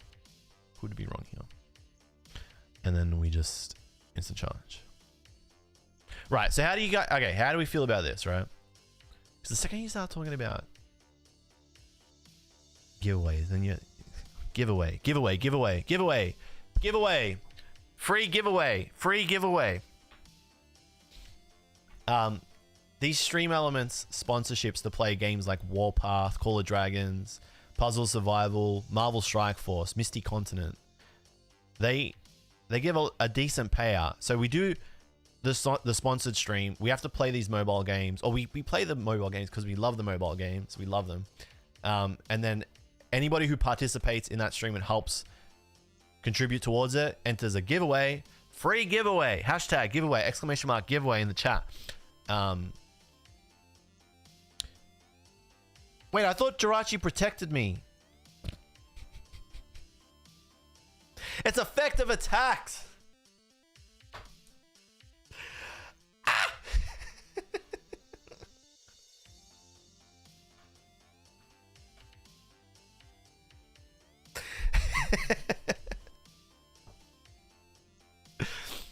And then everybody who contributes to the giveaway enters the... Everyone who contributes to the stream goal enters a giveaway and then can win a cool card. And then the other money from that obviously goes into my pocket, into the Go to America fund. Totally forgot. It's effect of attacks, not effect of abilities. How did you get into top 64? I played a lot, and you know what I haven't done lately? Played a lot, which is why we're streaming live, because this is part of my homework. Yeah? Because you should be playing a lot. The only way to get good is to play a lot. Hey, on the bright side, we have the Zard return in our hand. So I still think never punished. So based.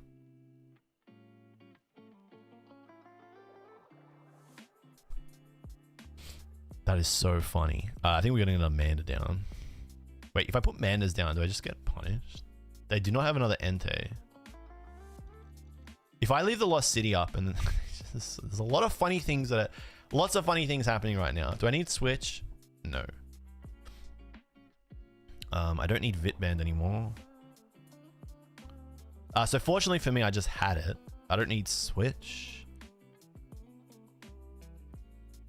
Fortunately, I just had it. Do I need to get another Manda out though? That's the question. Because if I to get another Manda out, to get a Pidge out, do I just want to not give them like Pokemon to knock out with the Valiants? And I feel like the answer is yes. Iono would have been cool here. What happens if I just leave? They can't hit this. If I put that and how do they get the energy to attack the...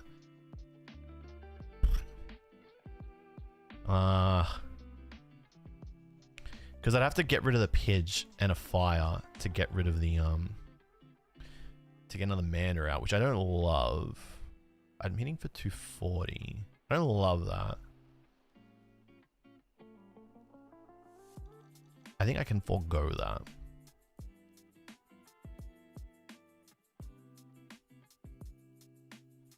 I have a regional coming up in... Oh, I only have 2 in the deck anyway. I have a regional coming up in 3 weeks, which is why I'm trying to get back into the swing of playing a lot. I think this is fine. Next time I can Luminion if I'm really down horrendous. Let's just see where this goes. The more you play, the more you learn. Sometimes it's not about playing the deck you main, but playing others to learn their strats. Exactly. I do not main Zard. I do not main Zard. I need to play more decks in general as a player. I need to play more decks, which is why I'm doing this. Vinny Chen's asked a little bit earlier, how much does this deck cost to make? And I would say in Australian dollars, probably like 100 to 150 maybe from scratch. US probably like 60 to 100 USD. It really depends on how expensive the Charizard EXs and the Pidgeot EXs are at the moment. I feel like they're the most expensive cards from the deck. Yeah, so I feel like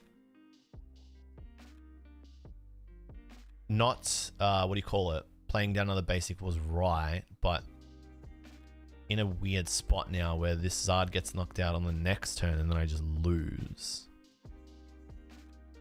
But it's going to be hard for them to get another Entei out with one of them in the lost zone and this next one getting knocked out. Ah, but they play the Rad Zard. I forgot about that. That makes my life harder. Yeah, so my deck... Oh, that's super cringe. Oh, that's crazy cringe. I mean, I just give them this, right? There's absolutely no way you give them a Rotom. I have a retreat, which is fine. Do they play a rope again? Oh my god. That's crazy. Should I was I supposed to telegraph a double rope play? I think I was supposed to telegraph a 2 rope play. Yep. And I'm getting punished. But I think I just want to give them this. Do I want to... Is there some crazy world where I just pop off and then like collapse the way the Rotom? There is, so I think for that reason I do that. I don't think the world exists. I have to like top deck into like research or something. Do they play another rope and then I just completely telegraph that play? Nah. This is fine. I find it hard to believe they knock out this Charizard EX. They don't. I think this is the correct line. An Iono would be awesome here. Do I go get an Iono? But then do they play catches? I don't remember. Doesn't look like it. Do they play bosses though? This is fine. I think I still cheese this win here. I think I still skate away with this win. Because like, I think if I just boss a Valiant here, they can't win. Because they need to do 310. I think if I just boss a Valiant, they can't win. I honestly think if I just boss a Valiant here, they cannot win the game. Because even if they Zard, then I have to boss another Zard. Okay. They can't win if I kill the Entei though. So I think I can just...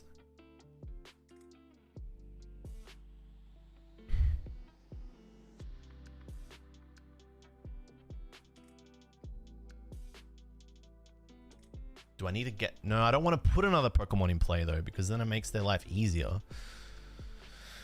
So that was a misplay, but that's fine. No, I don't want to put it on... honestly, I think I can cheese a win here with...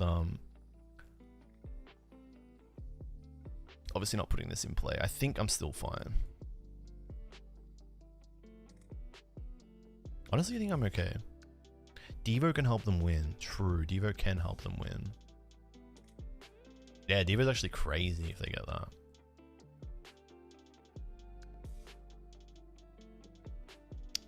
Well, we'll just see where this goes. They have a 5-card hand.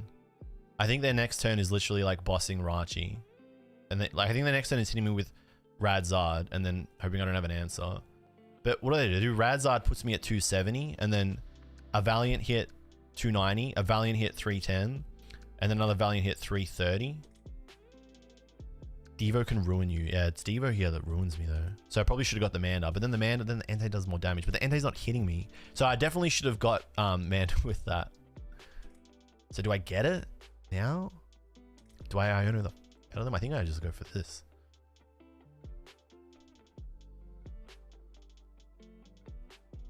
I think this is fine. I actually think this is the line. They go to 2. How do they get what they need?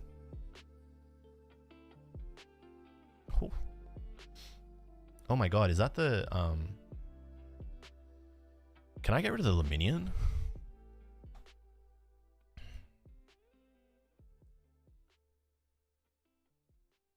This gets rid of... That's fine. So now they don't have Magma. I think that wins the game. I actually think that's it. Maybe I should have held on to the Forest Stone because the argument... Because probably should have held on to the Forest Seal Stone because that's potentially a win con. Do I go get another Manda here? Because Devo ends the game. Yes. I'm gonna do it. I'm gonna get another Manda.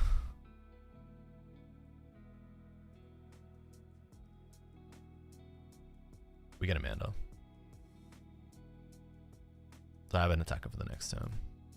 Is this the line? I don't know. I feel like I'm gonna look back at this game. The other thing that's making this hard to concentrate, I need to go take a little old twinkle. TBH. I think that is fine though. That's a good line. Yeah, Robbie, I think that was a good line. That worked. All right, so they get that back. So they do get to hit me. Do they get to knock me out though? They can knock me out. But I can get rare candy. No, they can't.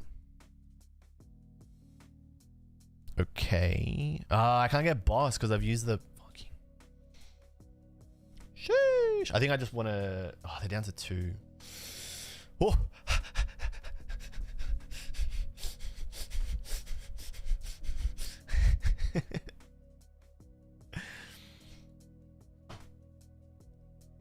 Because then they Valiant this.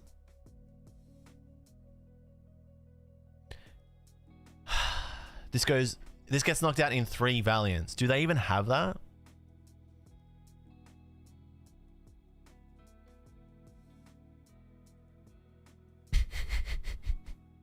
We're even on prizing, so that doesn't work. Definitely should not have used the Forest Seal Stone. Because then I could have gone and gotten the boss.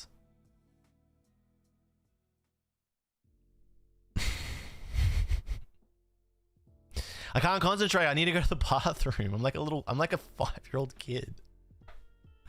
It's so crazy.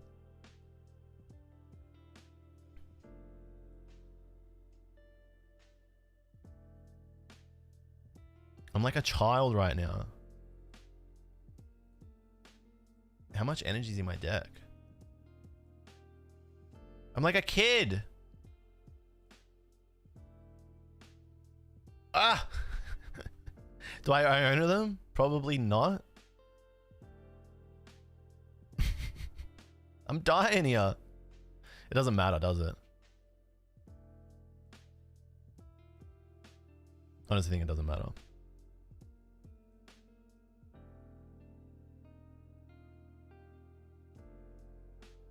I'm literally like a 3-year-old child right now.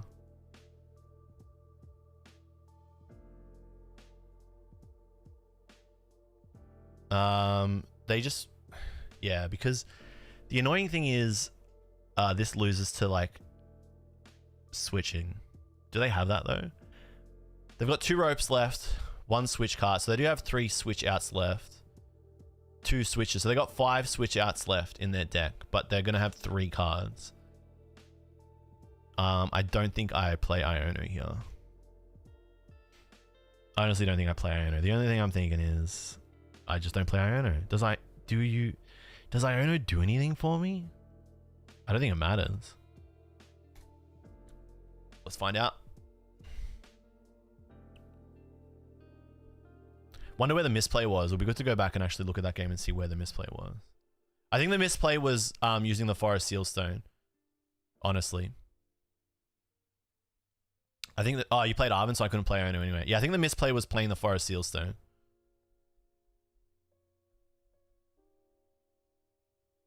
What are they doing?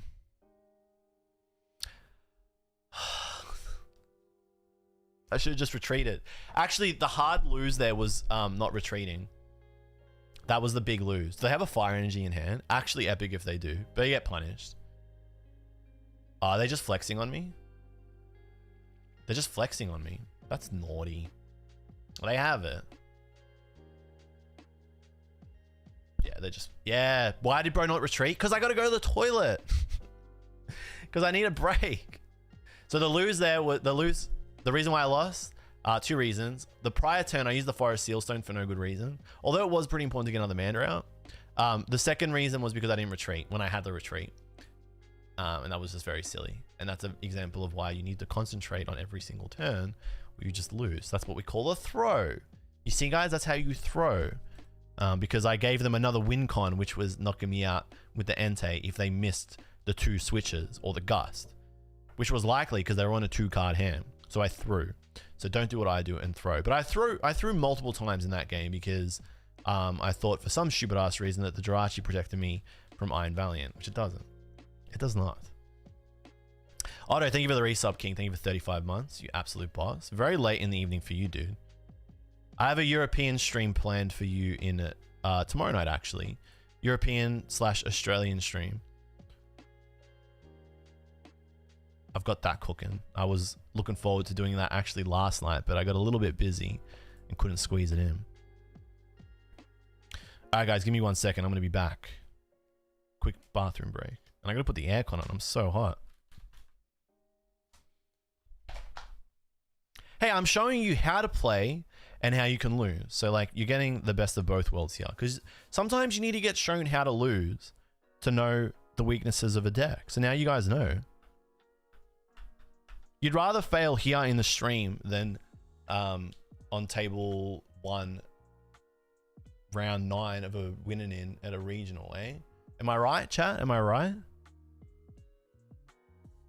Trust me. You'd rather lose here than there.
Okay.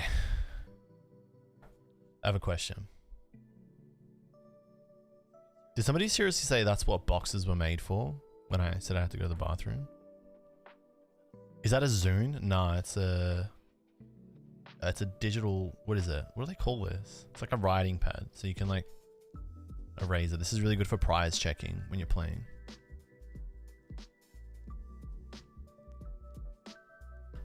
And you write your prizes on this between rounds. So it's like it's a electronic notepad. Is that what they'd call it? But is it even electronic?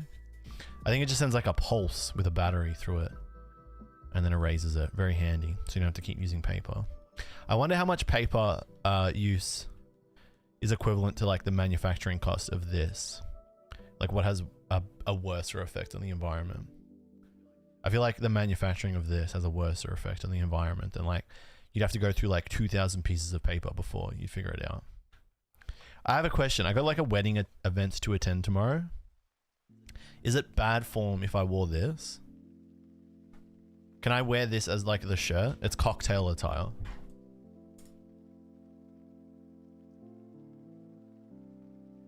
Like that's cocktail, isn't it? It's neat.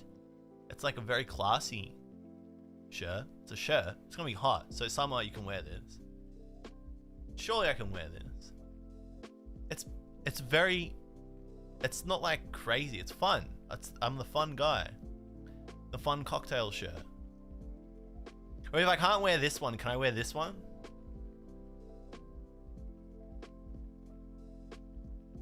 This one's a bit classier, right? This is just a blue shirt, or is it? It's a blue shirt, right? Or is it? Is that a tentacle? Is that a cider? Is that a Staryu? Is that a Lapras? Shirt 2 is pretty good, eh? I could probably wear shirt 2. I'd get away with it.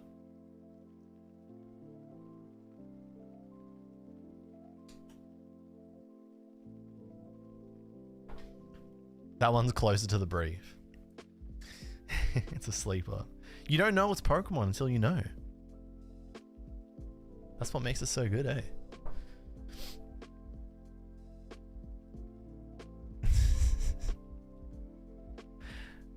Alright.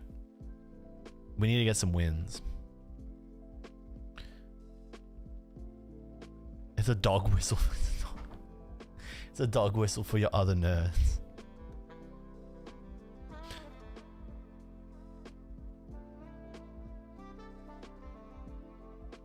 Okay, let's actually rack some wins up. This is getting bad. So what did we learn in that last game? Had to retreat. The Forest Seal play was bad. I mean, not getting a good setup was bad too. Playing the Rachi was dumb. Yeah, actually putting the Rachi down was stupid. Not putting a second Pidgey down and putting a Jirachi down was also probably where the game really went bad. So don't do that. Hey, that's the whole point of the stream. I'm not saying I know exactly how to play this like an absolute god.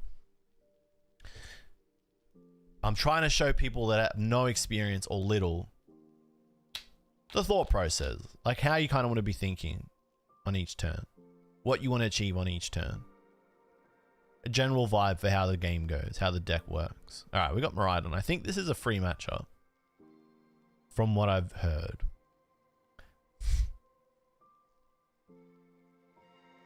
From what I understand, this is supposed to be a relatively straightforward matchup. It's just 2, 2, 2. But they have started the Mareep, so I might have to awkwardly go 1. The second I get knocked out, I'm in KO anything range. Except for that Bravery Charm that makes it a little bit harder. We've got the Arven in hand, which is good. That means we're going to see a VIP on the next turn, on our turn. So we can't say it's auto win, because you can still misplay. So the hands have come out. They can't attack this turn, but they're probably going to attack on the next turn.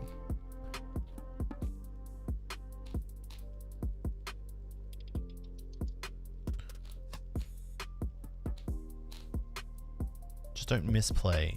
Generally how you win every match, you don't misplay. That's the strategy at least, don't misplay.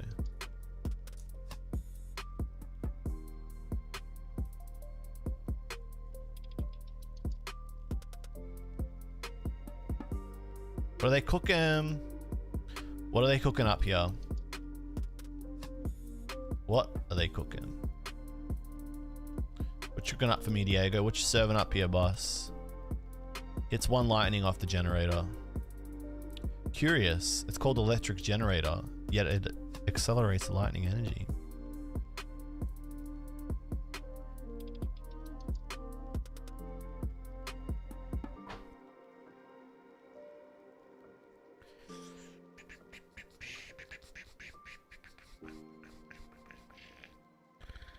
Almost feel like I want to go Arven,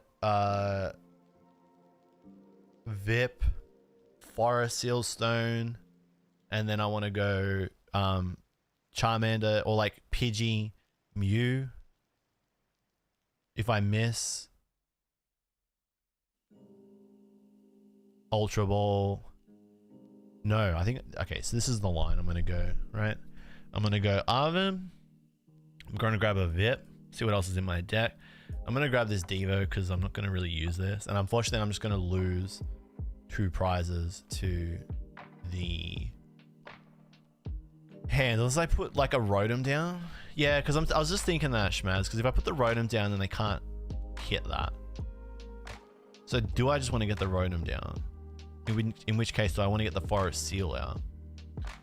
Because I can go Vip, Manda Pidgey, Ultra Ball, for the Rotom, hold the catcher because I'm going to use that. I feel like that's what I want to do, but then I'd have to get Forest Sealstone. Nope. Fucking bottled it. Bottled it. Because he was taking too long. I think it's still fine. Just significantly worse because I took too long to make a call and took the card out.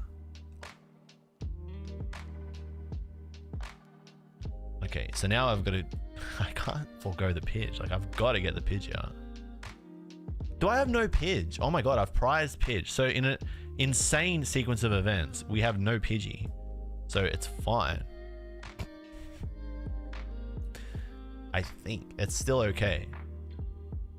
In an insane sequence of events. Insane. Wild. The Forest still would have been sick there, but we can just do that on the next turn. So now we don't need an Ultra Ball or anything. We probably want to hold the Luminion. Rope will hurt. Did they even play? Yeah, so getting down the... But did I really want the Forest Seal? Because, like, I probably wanted the Devo so that I had some good Ultra Ball fodder. So that I could have Ultra Balled for, like, another Manda and not felt as bad, but it's whatever. I literally think it's just retreat into this instant charge, and then hopefully we get something good. We do have the Arven, so that's good. You know what? I don't think you're not meant to get the Forest Seal at that point. Oh man, having a PG down would have been awesome. You're not supposed to get the Forest Seal and attach to that turn, because if they play Vac, they just get rid of it, which stinks. But the Beach Court giving us the free retreat there is pretty good.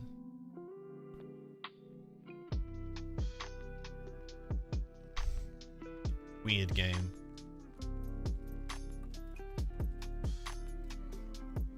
I will say, I think I'm gonna, yeah. So right now, like explain like every single action in the turn while staying within like the time limit of PTCG Live is tricky. But as I do this more, the more streams I do like this, the better I'm gonna get at that, and then it won't be an issue. The whole reason I'm playing live is just to like get better at doing something, because I just have never really loved playing live. Like if I'm going to practice Pokemon, I'm going to usually practice against myself or against a friend over webcam, or like IRL, meeting up with people. Live is like my last resort for practicing Pokemon. So I use live more for like exposing myself to different matchups that I ordinarily wouldn't expose myself to. Like Dondozo, like Gholdengo. Playing live forces you to like to learn how to play against them if you want to win. Yeah, I'll get used to it. It is definitely clunkier versus playing IRL. I love playing IRL. I love the feel of cards in my hand. I love the feel of a deck, you know, flicking through them. Just feels nice, you know. My girlfriend gets so mad when I'm sitting there practicing against myself, and I'm like flicking my hand.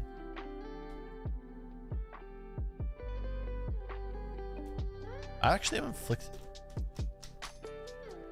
a deck for, I haven't flicked my deck properly for ages. Because my finger's broken, my weird like finger habits have gone all awkward. Man, Miraidon player's got nothing. He's just thinking about it. Down to 2 cards as well. Have they Forest Seal? Ah, they're Peony. Okay. They haven't even Forest Seal. They're fine. They're so chilling. Going for a hard generator play here, and then probably the rope. Take the 2 prizes. They're probably going to hit off this. Nope. Yep. They hit. How many do they get? 1. That's all they need. And now they can just Forest Seal for the rope. Super lame. Good news is I got an instant response to that. And I think from there it's free. Do they get the Bravery Charm though? That is the question. If they get the Bravery Charm, a little bit trickier. I think it's still fine. Not having Pidgey is so awkward. Prizing 2 Pidgey is just wild. Yeah, so we kind of knew this was going to happen. So in another world, if I was faster picking up the other item, I could have got like the Mew. And then that's like an easy sack. And then I'm like in a pretty good spot. But I still think this is going to be proof that Zard is like pretty good into Rhydon, because I still think this is going to be a win. You definitely promote that with Beach Court in play because you got the free retreat. Cool. So getting the candy there is very good because now I can Arven for a level ball. Fully chilling. If they had Big Brain for him, might have actually been not knocking out the roam just yet, but setting up future amp. Yeah, that probably was a better play for him. Probably should have anticipated that I had a what, 3, 4, 5, 6, 7, 8, 9, 10 card hand. So I was like almost definitely getting the Zard right now, but I'm fully chilling. So with the Arven, right, I'm gonna go and get an Ultra Ball. So the tool I'm gonna get is this, right? So that I have some good Ultra Ball fodder. And then I think I'm gonna get like a level ball so that I can just go and get another Manda, because that's gonna be pretty important. And I'm feeling pretty chill about this matchup. We're probably gonna be ditching one of those counter catches. I don't even, what am I doing? I probably should have got Forest Seal, but no, I can just get Forest Seal in the next turn. I just totally bypassed that the, what do you call it, was in my hand. So we're just gonna level ball here. Unless they path lock me later, that might get awkward. I mean, the good thing is I haven't used any of my stadium bumps, so I'm still kind of chilling. You know, I still haven't worked out which Manda you're supposed to get out. I feel like it's this one, because if they do play path, I can get rid of it. Maybe I wasn't supposed to use that level ball on this. Maybe I'm being super greedy. I have Ultra Ball, Candy, I have Zard, I have like literally everything I need. Candy, just don't have a Pidge. No, we're gonna Infernal Rain.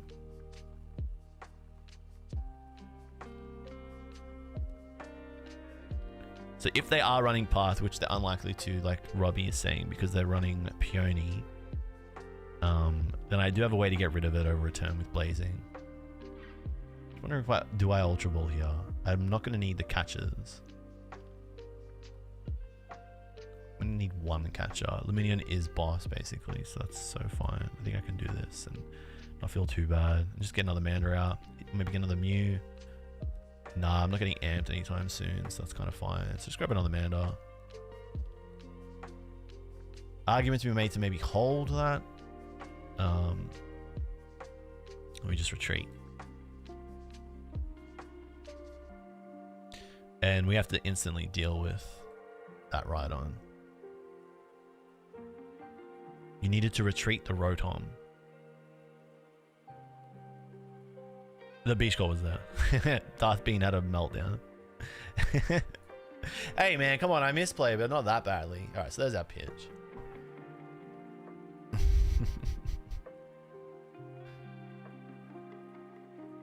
That's a good emote. That's from Boo's stream. I like that emote. That's a good one. Could have grabbed Pidgey. Couldn't grab Pidgey because I prized both Pidgey. But now I got one off the prizes. So that's good. So I think they go for the Rotom KO here.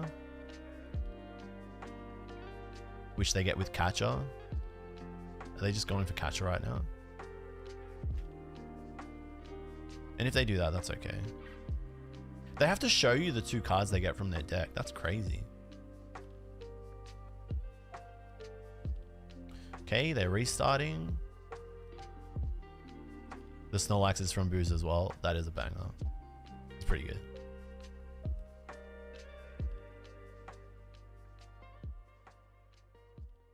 Pidgey may not be good though unless you get 2 down. It's always a really awkward part of playing this game right now is because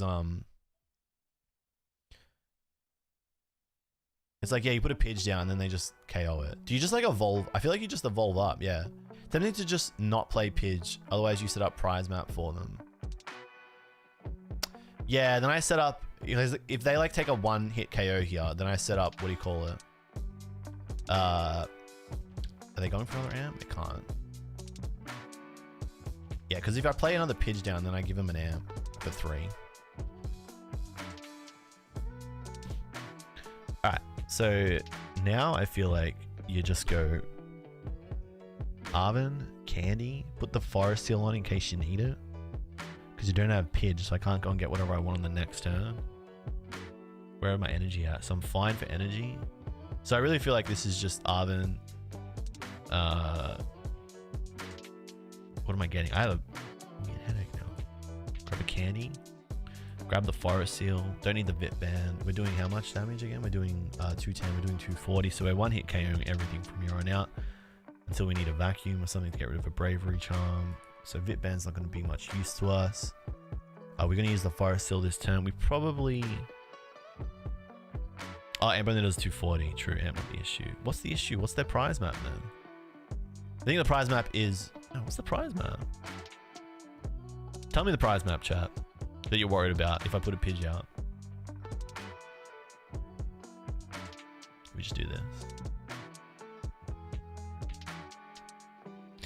If they knocked the Rotom out, then I give them an easy KO on the Pidge. Oh, because then they go 2-2-2. You're right, my bad. Because if I evolve the Pidge out, then they go 2-2-2. Yeah. Whereas now they're going to miss a turn. Yeah, I gotcha. I see you. I see you. I'm smart. Don't worry, guys. I give them an easy 2 prizer. Whereas now they need to win over 3 turns. 2 more turns. They need to win over 2 turns. I win in 2 turns, but this is my... one of my 2 turns that I win in. So after this, I win. Yeah, so they just concede. Or they KO with Zap. True, and they put the single prizer up.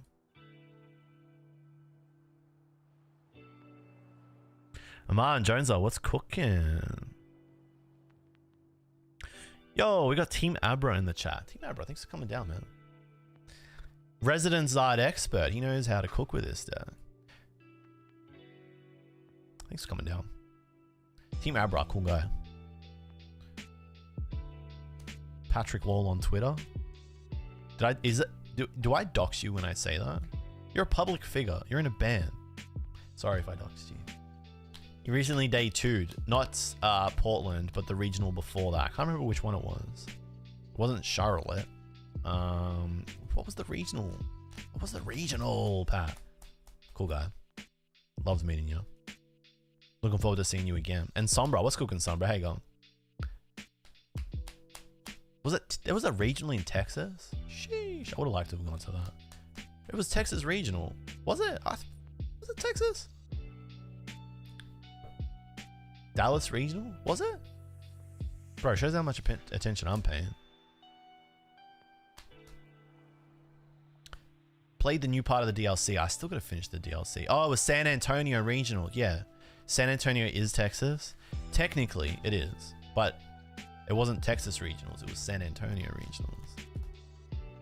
Which is in Texas. Which mana do you start? Both 1 retreat. Do I get flamed by... Do I have to, like, play around Valiant now? I feel like I need to play around Iron Valiant, so I play both now. Because I have both.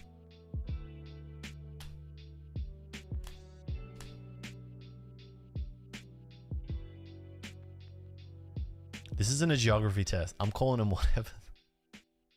Whatever Pokemon calls them. Thank you, Schmaz. For the non-Americans, give us a break. All you need to do is take max time without activating the timer, and you can tilt them into forfeiting. We don't want to do that. Okay, Roaring Moon. This is an interesting matchup. I played this like 3 times.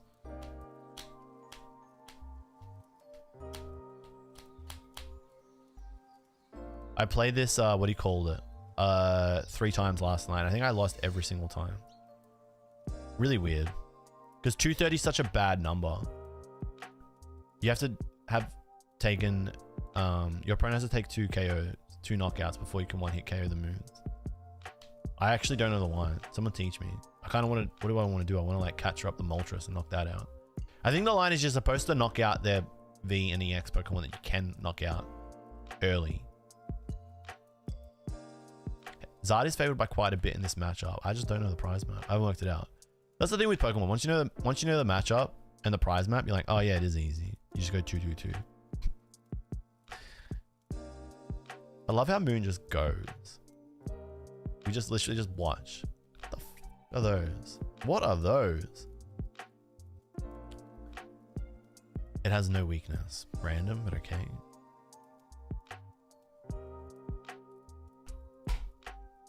Nat said this hand is cracked. This hand is ours. This hand is ours.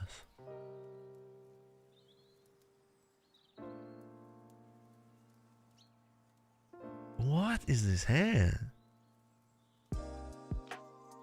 Do I like lose if I play Rotom here? I have to play Rotom. Do I have to get fish? Do I just lose if I don't play Arven now?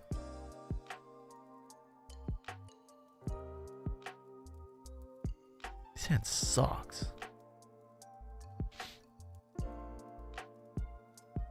Not loving that Lost City. Yeah, but Lumi on the board is like liability. 1 Pidgex. Prize a Pidge. What else do we prize? We prize a Pidge, Ultra Ball.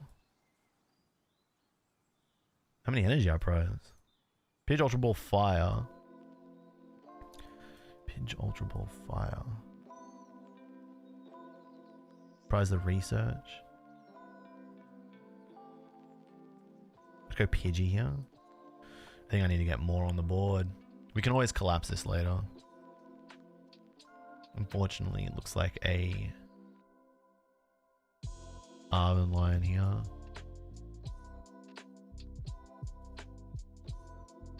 Yeah, you got a point, Robbie. You definitely want to be playing the game rather than just sitting there and raging. Why am I getting that for? What was he cooking? What tool do I want? Do I want to get the Forest Seal, but then I lose it if I attach it? Do they play Vacuum? I can't even remember. It's like I don't think I preemptively attached this with that. Do I get? No, because I can get Bitband next turn if I need it. But I want Catcher as well. Decisions. Pidge? Probably just sack the Mew. I feel like this is a Mew sack line. I'm rolling with this.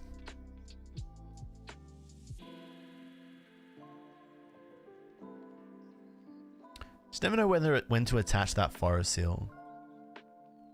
Yeah, it's unlikely they're going to use hand disruption, that's right, because of Professor Sada. So we grab this. What has more benefit to us? The level pole. Setting up is pretty good. I need another Pidge. I mean, if they boss the Pidge, if they cross switch of the Pidge, that's bad. I don't feel like I'm gonna get. Oh, they're using Ancient Booster, so I don't think they're playing Water. Do I want to get another Pidge out? Do I want to get another Mander out? I definitely think I'm using this. The question is, do I get another Mander or another Pidge? I've cooked it. I don't know the line, Nat. I always feel like I overbench on like basics. But that's fine. We move. We just see where this goes wrong. It's the whole reason I'm playing it. I have not played enough of the Zard matchups into Moon. Like if I lose a Pidge, this board state's fine. Surely. He says, co-Pidge.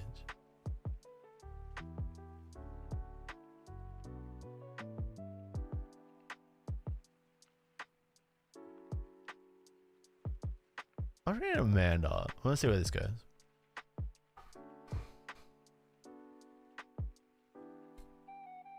I would have grabbed Rotom over Mew. I think I prized the Rotom or didn't. I can't remember. I don't think I prized the Rotom. If they own her, you have 3 Arvins left, Soldier. That's probably fine. Yeah, it's fine.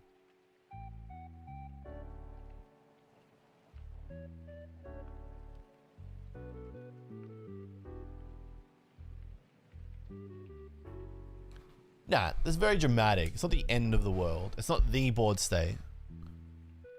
Robsy asked a little earlier, am I going to play this to Melbourne? Unlikely. But who knows?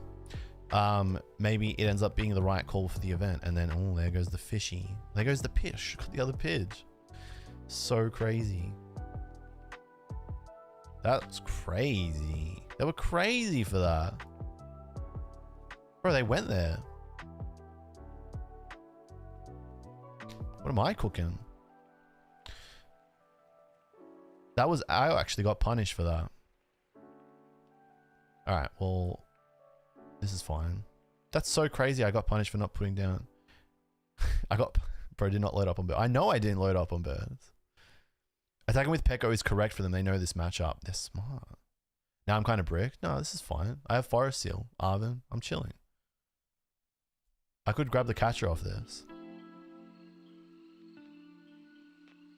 Think about this. Think about this. Think about this. Think about this. Think about this. Think about this. Yep. This is fine. Listen, chat. If I'm not stressed, you shouldn't be stressed. How many catches have I got? 2. I'm going to grab the catcher off this. It's going to be sick. Trust. I will stick the landing. This is definitely grabbing candy. And what tool? Thin. So go get what I want now. So that I can maximize getting that catcher off the tail. Vit is probably what I want here, actually. Although I'm not going to attach it. Because I want to attach it the turn I use it. Unless I want to get rid of that Moltres. Which I probably do if I get the...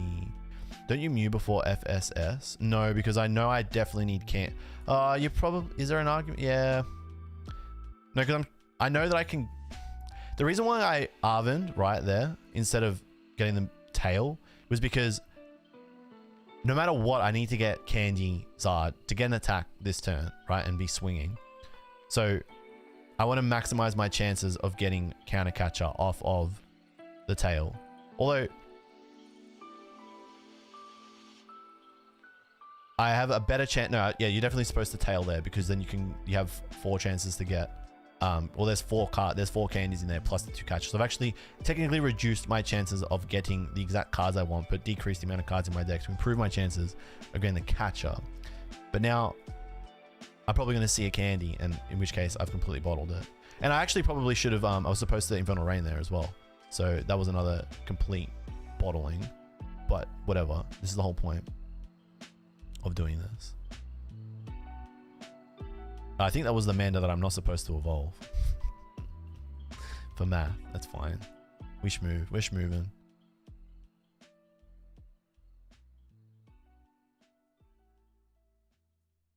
So like 3 misplays in that turn.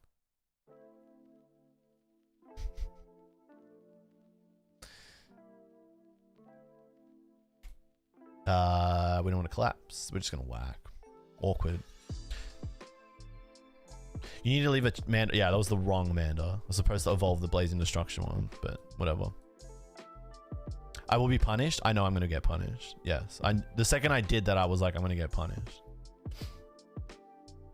This is generally why I don't practice. I don't do my practice over live.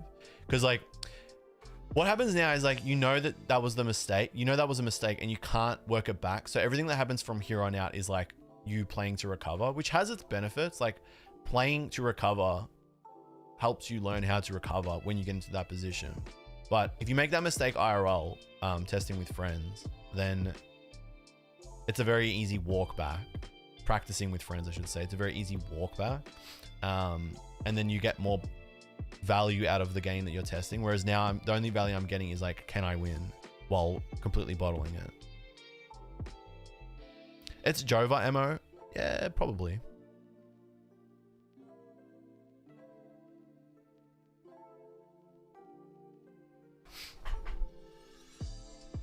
I mean, look at it this way, guys. If you've never played, which for a majority of people watching this stream is you, I think anyway. Maybe you have played and you've come to just watch them live and hang out and chill, in which case, dub. If you've never played, I feel like you're going to learn more from seeing mistakes happen and then the consequences of them versus just flawlessly clean play that is like, yeah, that was right because it worked. You kind of need to see how you lose games. Because like if I hadn't evolved that mana, I'm kind of like in a good spot where I can just like one tap this moon, right, with a mana, and I still can if I get another mana out. It just depends what happens after this stop. So I don't think I want to hit the stop. I'll hit the stop after the tail. That also could be wrong. We'll see. I just want to see it. A candy. So I don't see a candy, which kind of sucks. And now I think it's pretty bad unless I smack the candy off of this stop. Which I did not. This can't really do a whole lot here. So this is probably just the concede. Because what happens is the fish goes down the next turn if they have boss, which is likely. I feel like they would definitely have boss. Do you want to see that happen, chat? This is a scoop. I would scoop this. We just go now. Can you just see how a series of poor decisions there cost the game? The thing that's still super awkward for me with Zard is setup. Like I never gauge which is the right setup.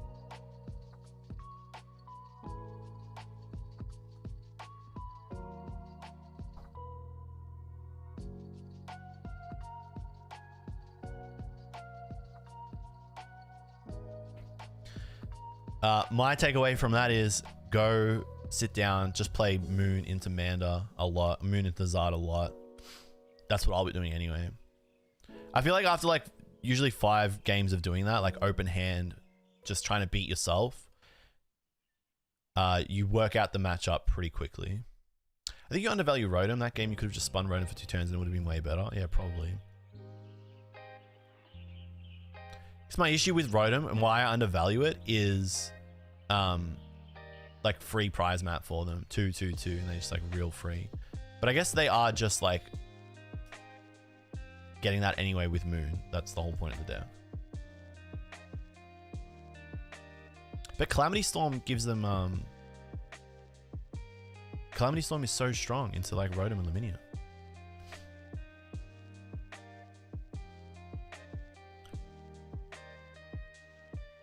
Robsy like literally talking down to me like I've not.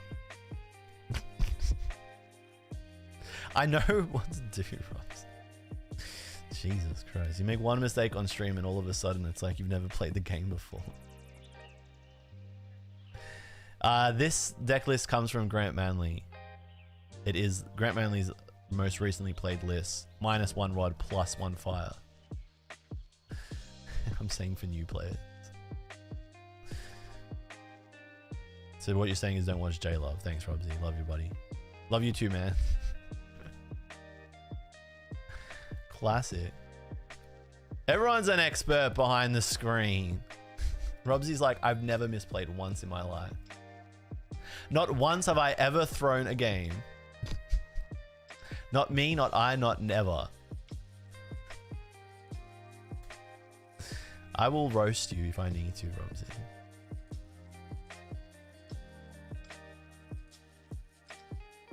Would I suggest playing rogue decks or no? Up to you, really. I mean, rogue decks are good because they can gank people that don't know the matchup. So like you kind of like cheese.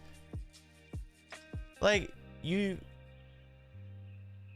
able to like cheese wins with rogue decks. But rogue decks are also good too. Rogue decks are just mainly good because most people don't know the matchup and then will misplay against it. What the hell is what am I cooking here?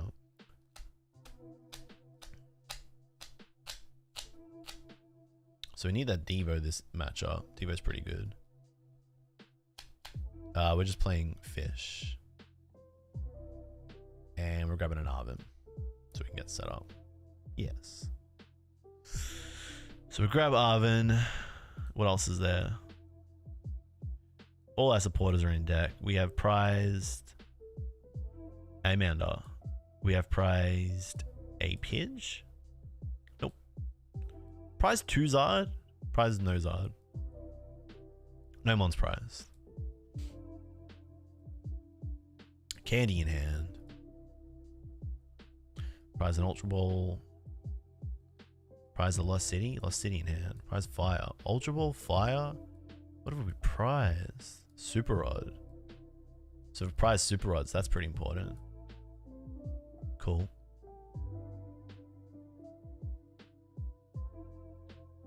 Whoa, did I lose my mouse? There we go. Cool.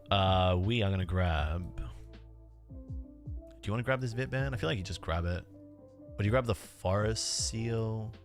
Do I have to fish for that? Yeah, I did. So you grab the Forest Seal and then you definitely don't play it because if you play it, they just vacuum it if they've got a vacuum, which they probably do because they're playing the same deck as you. So you know that they're likely playing vacuum. I feel like this is chill. Cool. And then you grab a Vip. Grab another Manda. Do you get 2 Pidgey? No, you have to get 2 mana because if you don't get the Mandas out, you're not playing the game. So we've prized the 30 damage Manda. And I'm just wondering, do I use the Forest Seal Stone to get another Vip, to get another Pidge, or to get Rotom? But I feel like I don't need to. I'm likely to get hand disrupted this turn because my opponent's going to want to play Arvin over Iono. If I get Iono, whatever. So I feel like Rotom doesn't need to go down this turn. I'd have to use the Forest Seal, which I feel like I want to hold on to. It would be nice to have a second Pidge, but I mean, they have the boss to do that, and they like no, unless they have unless their hand is literally Arvin. No, unless their hand is literally boss's orders, rare candy, Charizard. That's not happening, and I doubt that's their hand. If they do that, good for them. Then they don't have a Pidgey. That's it.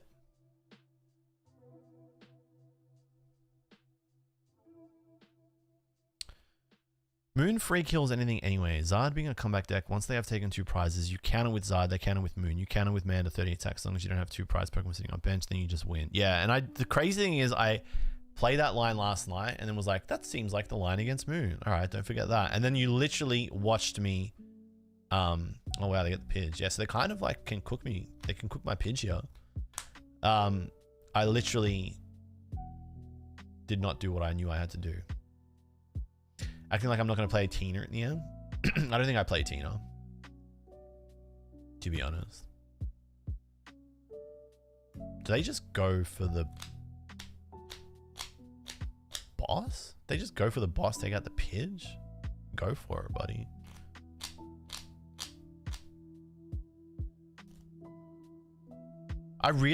They're really going to do me like that. They're really going to go for the Pidge.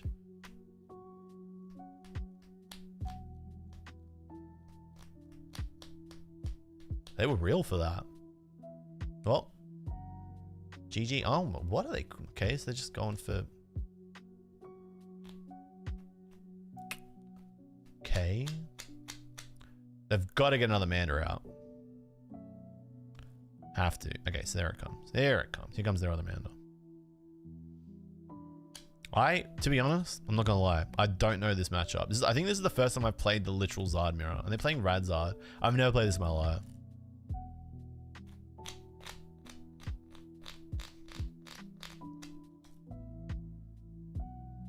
I'm gonna go Catcher Manda.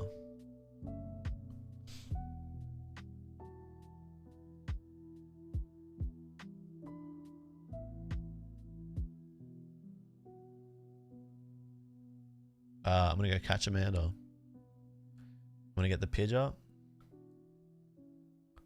I'm gonna play the Lost City.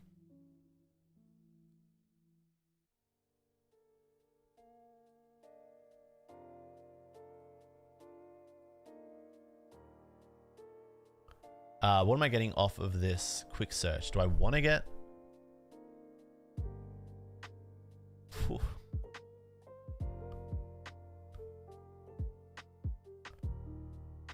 Do I want to get Arvin and play it?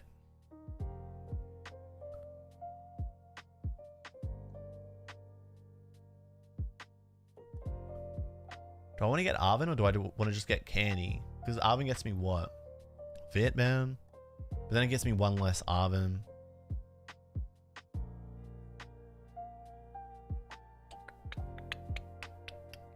Thinking. Quick search. Having the Arvins in the deck is good because it means that I have another draw out. Yeah, I think you just want to get the Candy and then ignore whatever tool you get out of that.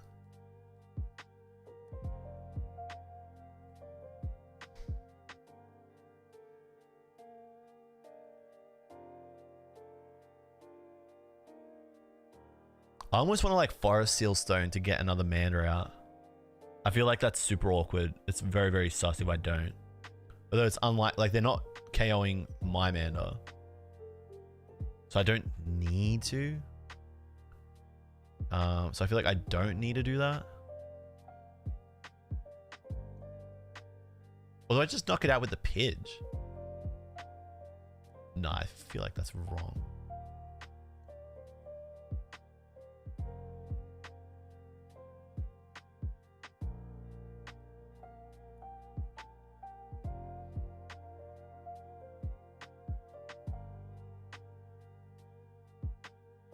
Because like if they, because I have to go like, I think I just want to attack with this. I think I'm just gonna do this. I'm just gonna see what happens if I don't get another Manda out. I just want to see how I get punished. Basically, I'm like okay with seeing like how I get punished. Let me just see. Do I get punished for this line? There's no point playing Lost City down. Don't need to play the Forest Seal. I think I just do this. You got Devo, so you just chip Zard and wipe him. You want to attack each Zard with your first birthday. Yeah, probably should have done that. Do they have a 2-card hand though? Yeah, that was a line. Loading up the Zard with damage isn't the worst. Yeah, it probably wasn't the worst. You hit it with damage, then you Devo it. I did say at the start of the stream, Devo, good for the mirror. Now we're going to see why. We're going to see how Devo would have helped us better there.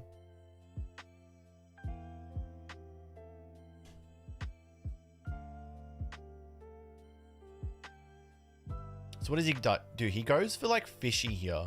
And then he goes down to 3. And then I can start taking knockouts. I can knock out the Pidge. Weird. We just see what happens. If he gets a KO here, he's like full chilling. But he can't because he's played Arvin now.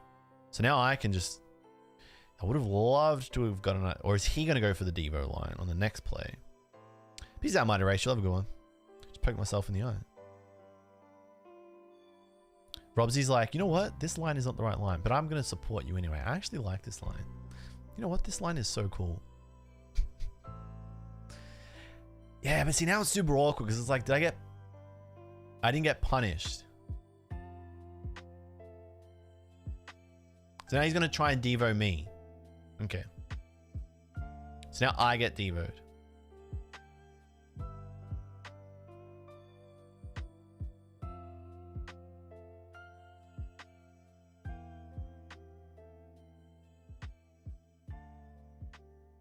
So I just go grab boss.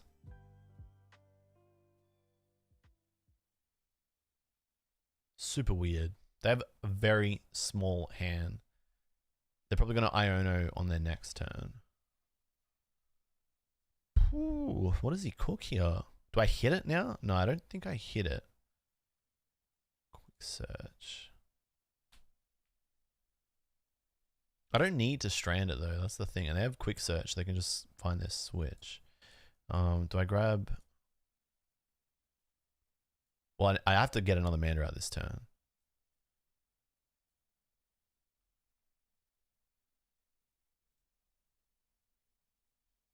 I think I grab Arven.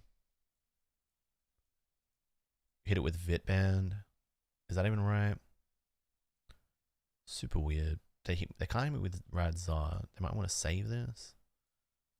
Yikes. What is he cooking? You use Forest Seal here. Like I have to get another I was thinking, do I boss the Luminian and go down? But then they go into 3 times 9, but they're in 1 hit range anyway, so they're 1 hitting this. 3 times 3 is 90. So they're still falling short of the Pidge, but then they can kill the Pidge if I kill the fish. So I don't think I want to do that because they can kill the Pidge with Vitband. So I think I just want to go and hit I want to thump the Arvenia. Grab a level ball. Don't want to grab an ultra ball. And grab a Vitband. This is super weird. And I think I'm going to go... I do have another Mander out there. I can get Mander, but it's my last Mander. And I need to start taking prizes here. Okay, okay. Thinkage. Have I undervalued Rotom again? Probably not. I don't think so. We're going to level ball. We're going to get that Mander. Put that fella down. Boss Fish Devo.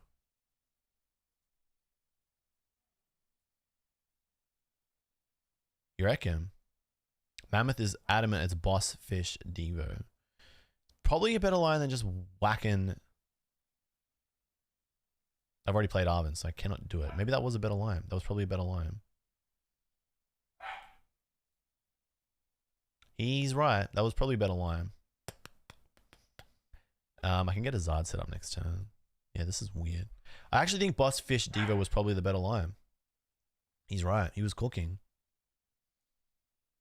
Oh, well, we move. We move.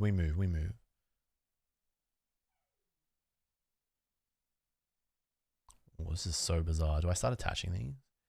Could Devo now? Yeah, but it's not as good. Because they go back, it goes back in their hand. They just Pidgeot. They quick search. They get a red candy and they just hit me again. Weird game. I think I just whack it. Yeah, I think Boss Fish Devo was definitely the right line. Now that the more you think about that, it makes more sense.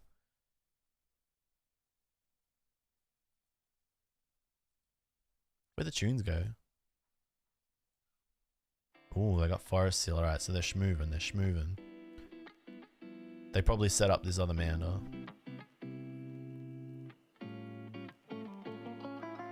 You know, live's not too bad. Honestly, they got a lot of hate. Oh, they're chilling now. They got the research. They've ripped it. They put the Forest Seal down. Now I'm going to vacuum it before they use it. That'll be nice unless they use it now. They're probably going to use it now. Okay. Oh, Devo's kind of cool here.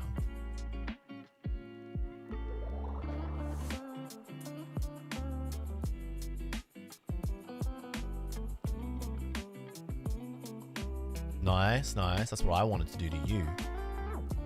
That's what I wanted to do.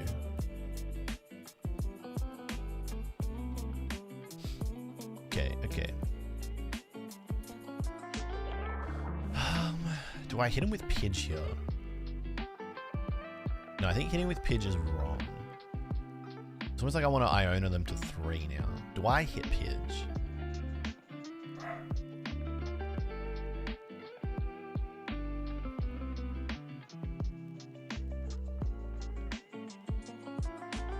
Why go for Pidge here?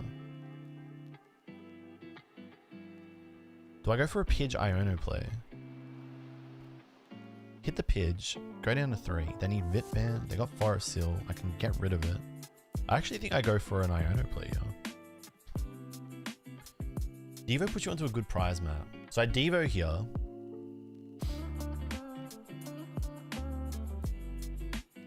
I really want to Iono them.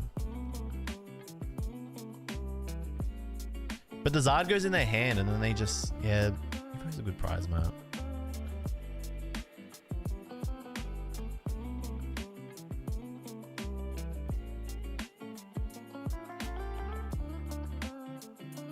Yikes. Yikers. What is he cooking? Oh my god, how do I get a fucking... I got an Iono here.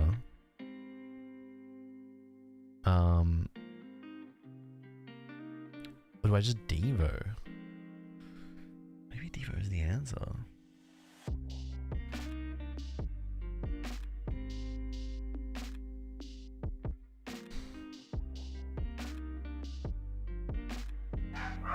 Yeah, I think no, I think Devo's wrong.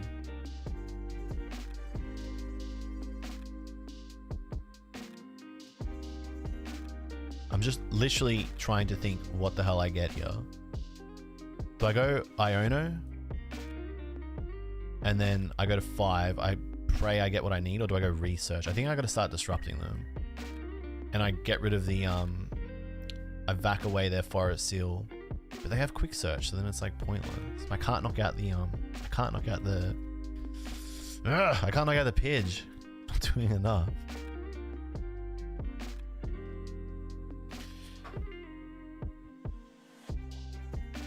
Okay, it's Devo. I'm getting backseat game. I'm getting cooked here. I hate this. This is why I never played live. Okay, hang on. I'm gonna stop looking at chat. Okay, what would I do? What would I do without a million screaming voices? Which I don't mind, but it's confusing. It's cooking me, right? The Pidge cannot get knocked out, so leaving the Pidge and attacking with that is fine. So I can go Devo. I think I know what I'm doing. And this is what I'm going to do. Although I don't love having... This is probably wrong, because now I got a fire energy on my blustery win. But I think we shmove. I think we shmove. Okay? I think it's fine. I really want to get another Mander out, but I don't have another Mander. So I can't. So, but the Lost City's not doing anything for me. So,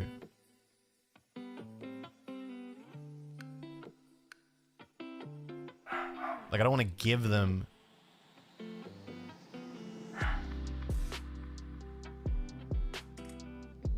This is what I would do. This is what, if it was the first time I'm playing Zard, I'm at a regional, I feel like I'm like behind the 8 ball, I'm getting minced. Now the Forest Seal on that fish is like for naught, whatever. I shouldn't give them the Artisan, but they may have it themselves. So like, but see, like, I don't need it. So like, but is the Lost City gonna hurt? If I lose the Mander, it does. Yeah, I kind of need to evolve this Mander really badly, but I'm probably going to draw into it. Do I put it? Okay, you know what? I think it's very important that I evolve this Mander on this turn. Otherwise, I got nothing, right? So I'm going to give myself a U, because I don't have another Mander in the deck, right? How many outs to getting Zard evolved do I have? Candy, I've already quick. Okay, so I just need to see either Zard or Candy or Ultra Ball. I've got the Forest Seal that I can still use, so we're going to do this, okay? And this is the one. All right, hopefully I just draw into the Mander. Okay, so I got the Zard. Sorry, I draw into the Zard. So now I can just Forest Seal for the Candy. And I could even get rid of the Artisan if I really hate them having that too. So we get our Candy. You can counter catch the Rad Zard too. And you know what? That was probably a better call, Jay. He's right. All right, what do I have? I have the Zard, so I need the Candy. Okay, so grab the Candy. Oh. And then we do this. Okay. Yes. You know what's really funny? I can get boss stalled now. 1, 2, 3, 4, 5, 6. So I can probably get boss stalled now, which sucks. So maybe I shouldn't put that energy. No, I can't because I got the switch in my hand. But I can't get catcher, so I'm fine. Because unless I get Ionoed, but then I can't get boss stalled, so I'm cool. Cool guy. I'm a cool guy. And now I can hit with the Pidge. I don't need to. So that was fucking stupid. That was insanely bad. That was horrible. So dumb. Because I'm Devoing. Classic. You love it. You love to see this. That was terrible. That was epic.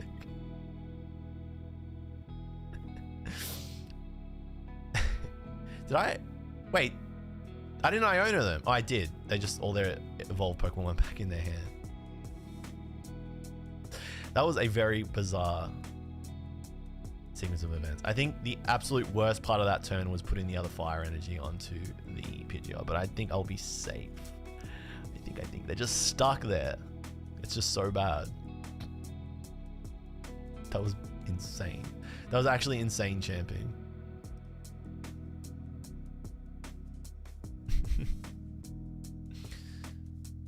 Okay, so they're not attacking, which is great.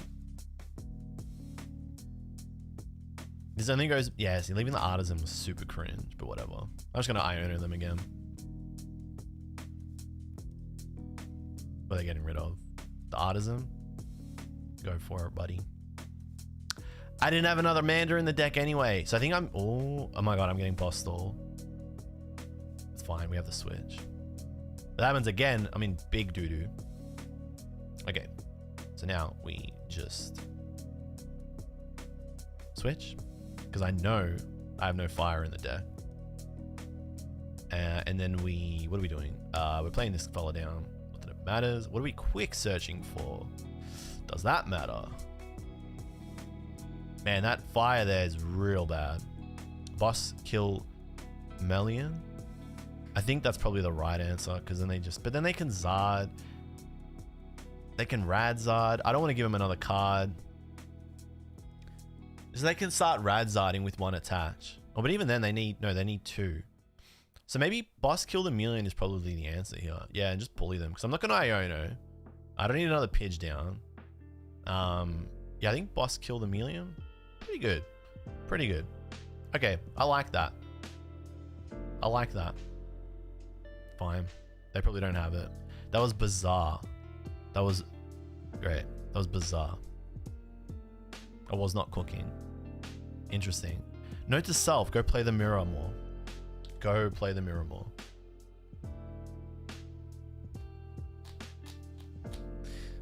Even if they Radzard, you have so much time. True, true, true. I did have time. They had Zard and Pidgeot. Yeah, that's right. They had Zard, so that Melian had to go because they had the attack next turn. Yeah, the Devo play was correct. Pardon the pun. Thank you for the resub. Thanks for 8 months, King. Legend. Hang on, pardon the pun. Just fisted their engines. Man. So grotesque. Not wrong, though. Not wrong. Do I go again or do I have lunch? Kinda hungry. Haven't eaten. Kinda hungry. We go again. We go one more. Last one. Last one.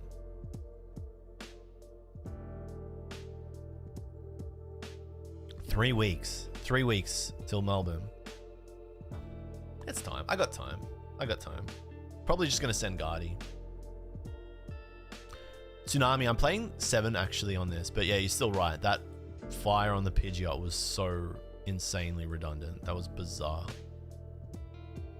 That was like literally panic.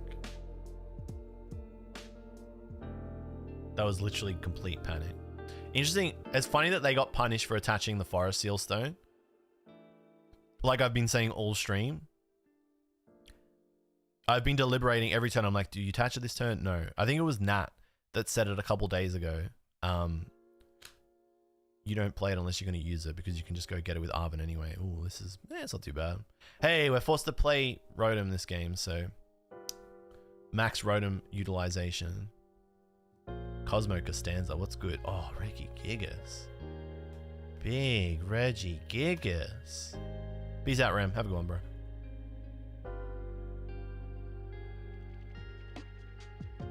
Love Arctex. Literally just attach, pass, yours.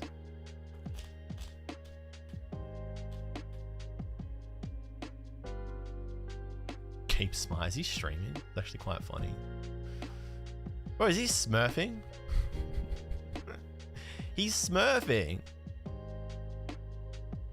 What is my hand? I have not played against Gigas. I played Gigas once against the package long time ago. What's my hand? Manda, Arven, Vip, Candy, Ultra Ball, Forest Seal. Am I getting Iono next turn? This is a pretty good hand. Just rip the Vip.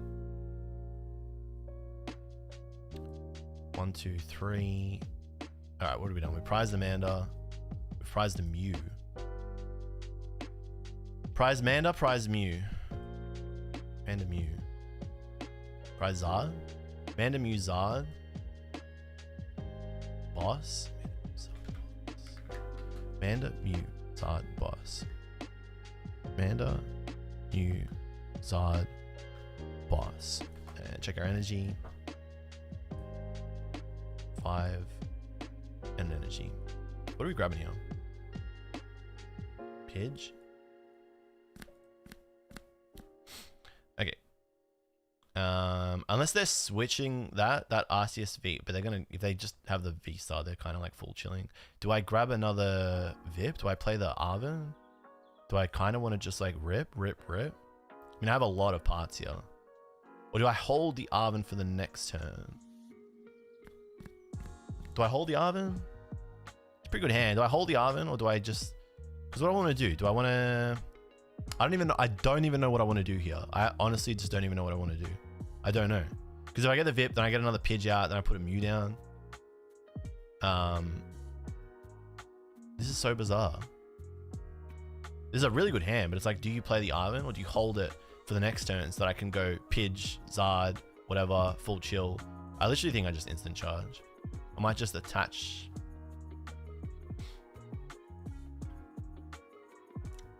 Just attach that there.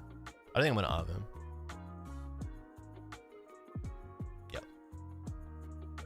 Yep. I think I was right. So weird. I like collecting Pokemon, but I want to learn the TCG. Well, you come to the right place, MJ Hokage. You've come to the right place, friend. That's fine. I'm fine with that. Now I'm glad I held the Arven.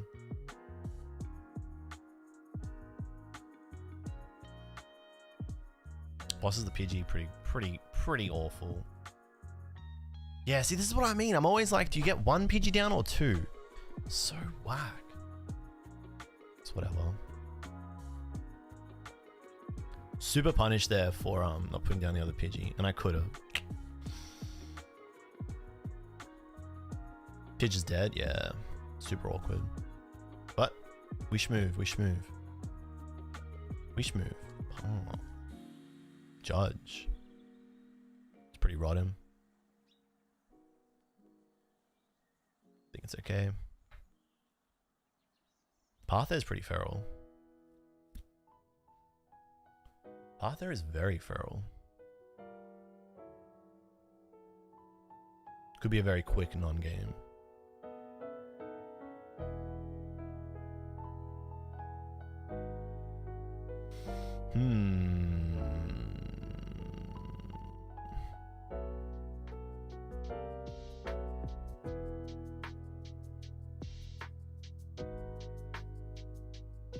That is super ass, but it's whatever.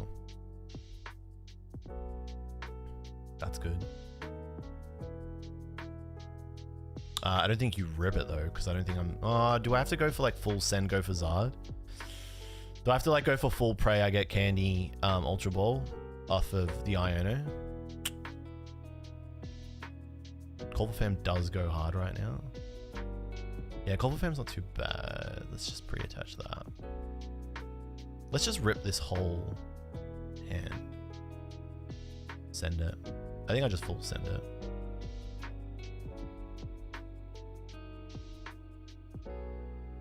Kenny's on. Okay, see Ultra Balls because 2 are at the bottom. So close. This could have been us. Could have been us.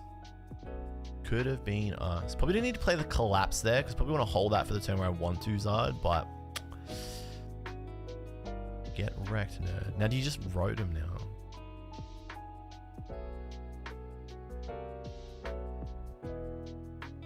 Probably shouldn't have played the collapsed. Can road him, but now I think I want to call for family.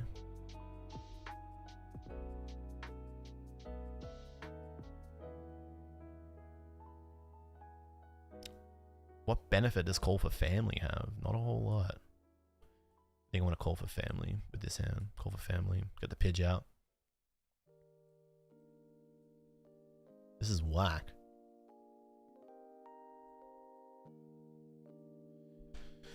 At least you can road him. Do they know? Went for the full call for family play. Is that Jose on games again? Thanks for the follow, Milsar. Welcome to the stream.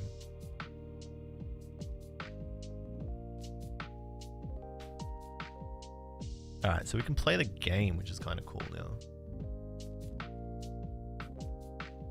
Gigas does. During your next sentence, Pokemon can't attack 230. Okay, so what are we cooking here? On this turn, we're going to do 240 damage. We cannot get rid of this Arceus, which kind of sucks. We can take 2 if we want, but we need to knock out that Arceus there. Gigas, how do you knock the Gigas out? What do you even cook on this turn? There's no guarantee I'm going to get a Pidgeot and a Zard into play this turn, so because what would I have to do? I get the Forest Seal. I think Forest Seal gets it to me, but right now my brain can't think, so I'm just going to promote the Zard. I know I'm going to get Pidgeot and Zard out of this. Oh, that's a really good top there. Prof Research, pretty good. Catcher on the Arc or Kill Bidoof, maybe.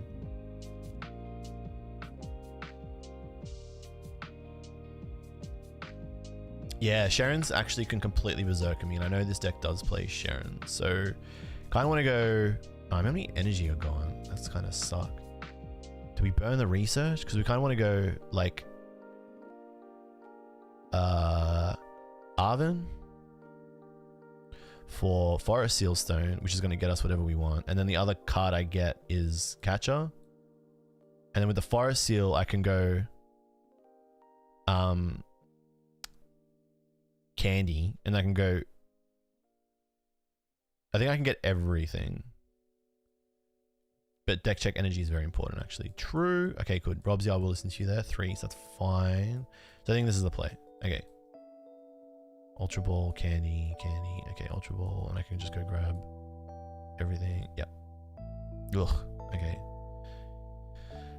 So I want to go Ultra Ball.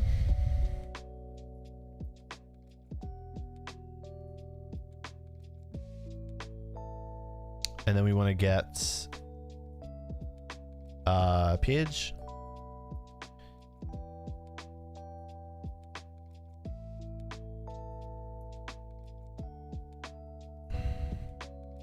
My head.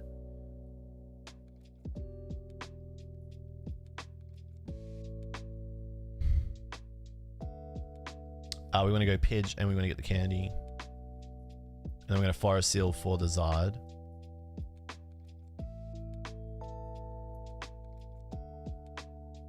This is a turn. This is definitely a turn.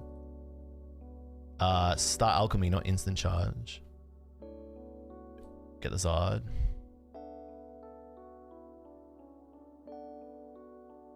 Candy, the Manda into the Zard. I'm going to keep though. I'm just going to go 2 on this one. So to use the Infernal Rain. You know it.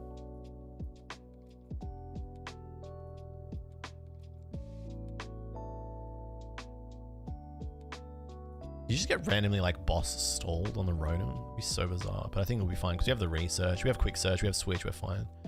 And then we just do this. And then Burning Darkness. Okay, so in it, alive, despite getting Omega punished for not getting out that second Pidge.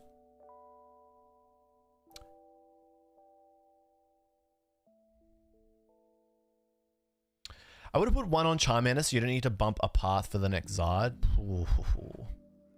True. And see, those are like the little weird little edge cases where I'm still just like, when do and don't you put that extra energy on board? And that's a great example when you're building up the Melium.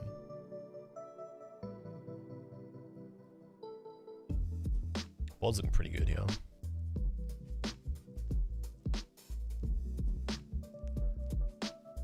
Do you have to play decks as they're listed, or do you make tweaks? You can make as many tweaks as you like. You don't have to play anything. What did I just lose? It was like Mew, Zard. Okay, we're fine. What did I even lose just then? It was like Mew, Zard, Research, and something else. Can't remember. Get Novid. Do I just go for the Bib now? I don't know what's coming next.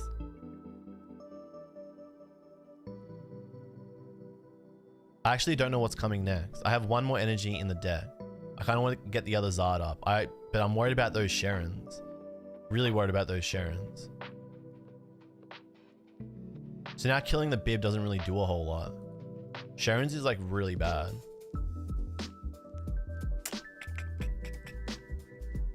Jeez Louise, do I boss anything here?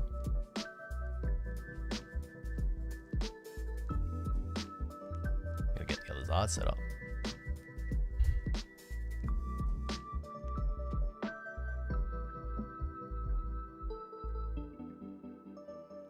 It's crazy if I get like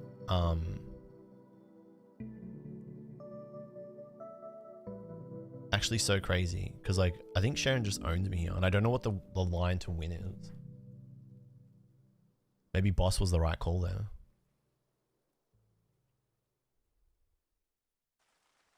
Could have saved the collapse for healing. Yeah, I know.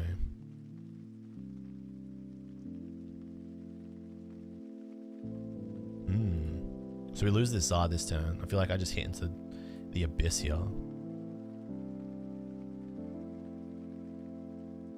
I feel like I just get owned now. If they have whatever they need, which they likely do. I feel like I just get owned. I really feel like I just get owned here. Like a Sharon just owns me so hard. Switch would have been cool, but I don't have it. I think I'd get like mega owned.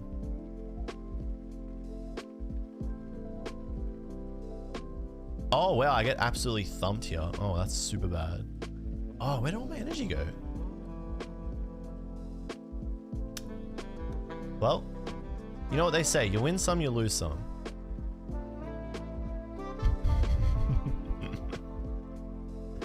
Where's my energy? Black. Well, they know now. 1, 2, 3, 4, 5, 6. They know. Do they know? This dies. I need to get like Rod off the... Ooh, that's so mega bad.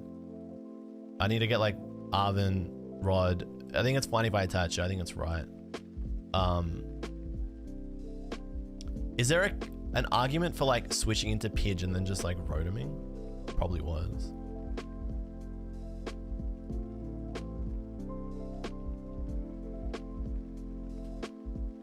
I feel like there was an argument to be made there to just pass and like if they have Sharon, I just die.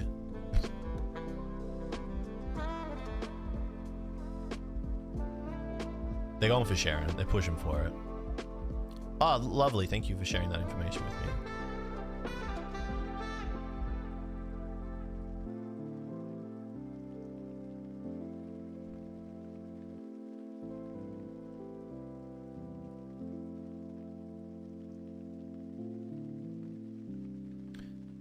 Okay, so we Devo now.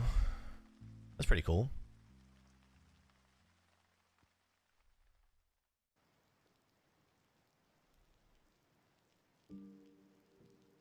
Oh man, if I attached that bit band onto the, what do you call it? That would have been so terribly bad. What am I doing? I am quick searching for a rod. Okay, we are going to... what are we going to do? We're going to quick search for a rod, and we're going to play Arven this turn no matter what. Quick search for rod. I think we prize rod.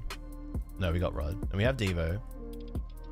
Do we have any other manas in deck? No.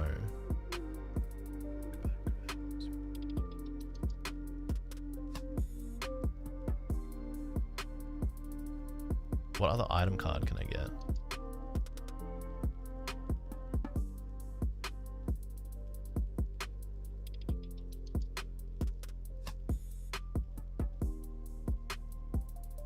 Get another mana in play. That's pretty important. 3 energy stuck in there, which is super mega ass. I would have rod for Arven and...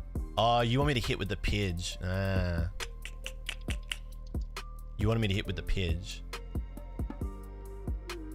I was like autopiloting, gonna hit with the Zard. Yeah, but yeah, I should have hit with the Pidge. So true. Terabad. And I even thought that. That was so horrid.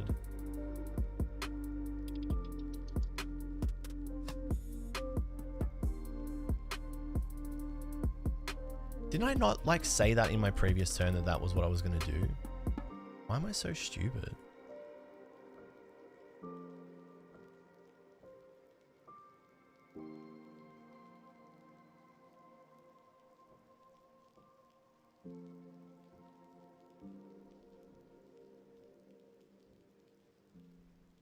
I don't think that matters, to be honest. TBH. What was he cooking?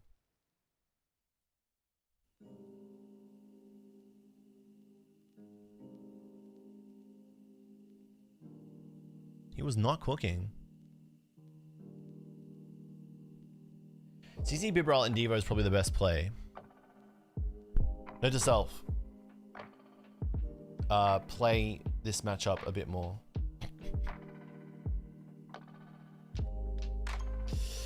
Sheesh. Alright, what am I cooking this next turn? This doesn't die. I can quick search, attach the energy onto it, which is good. Oh, but then now he just V-stars the Pidgeot away. I totally forgot about that. Impacts that away. How much does this do? 230. GG. Oh my god, he was on 2 prizes. Check the goddamn prize cards, Julie.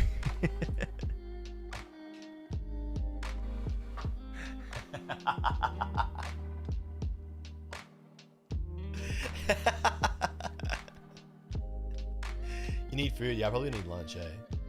Bro smudged the map. I wasn't looking at that part of the screen. That's the problem. The issue was I was not looking at that area of the screen. I was so tunnel vision. I had tunnel vision. What do you reckon? Lunchtime? There's lunchtime. Alright, well that's a general idea of how Charizard EX works. And you can see very quickly how you can lose games if you don't sequence things correctly. It is definitely the hardest part of the deck is sequencing it correctly. I was talking to Christian Hasbani about this the other night. And he said the same thing. It's easy to play Zard, but it's hard to like play it perfectly. Sequencing is the hardest part. But you got an idea there. You see how you can win and you see how you can lose. Very, very easily. You can see how you can lose.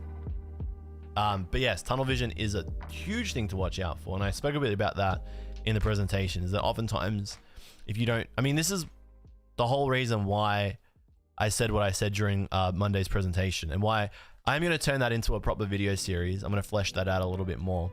Why I said it was so important to know as many decks as you can, because if I had properly looked at a Regigigas deck list before playing today, and even played a couple of matches, all it takes is like 2 or 3 to play against that deck, then it goes a little bit differently. It doesn't go like that. It doesn't necessarily mean it's a win, but it goes a lot differently. That's the benefit of just equipping yourself with as much knowledge as you can and knowing the things that you can know. Because the things that you can know are arguably the things that you should know. You should know. And I myself need to follow those theories because I don't practice what I preach. But it gives you an idea. I am by no means claiming to be a perfect Zard player or the authority on Zard. I'll tell you what though, if you do like Charizard EX, there's a really good video on YouTube at the moment, right? And it's not this one. It's not this one. But there's a really, really good video by James Cox, right? Who's a pretty decent player, right? And he's got a Charizard EX matchup guide that is solid. Very, very good. It's called How to Play Charizard EX. I'm going to link it here for you guys. But it goes in depth thanks to James's very solid interviewing skills and Grant Manley, who joined him on the video to share all that awesome information with him. Pickle, kombucha. But that is a very, very good video to watch if you're trying to learn a little bit more about Charizard EX and the matchups and the lines that you take, especially against stuff like the mirror, which you can see is like a little bit tricky as I went through today with you guys. Cosmo Costanza, thank you so much for the sub, you absolute king. Thank you for the Prime Gaming. Thanks, boss. But yes, definitely check out that vid by James. It's probably the best Charizard EX video on YouTube right now. It's very, very good. Yeah, nah, mate. Makes you want to play more TCG. Hey, that's the goal, brother. Never too late to start. My goal here is just give you guys as much content info as I can to help you get up to speed with playing. Eventually, you'll download the app and give it a go. And hopefully, along the way, you can pick up the good parts of my gameplay, not the bad throw misplays. Yeah? That's what it's all about. All right, guys, I'm going to head out. May do another stream tomorrow night. We'll see. I've got something on in the day, so... And I do want to try and get this next video out for you guys. So we'll see. Maybe Sunday night. We'll see. We'll see. But that is all for now. If you're not yet following on Twitter, here's all my links. Obviously, you know these ones. But definitely give me a follow on Twitter. Good place to follow me.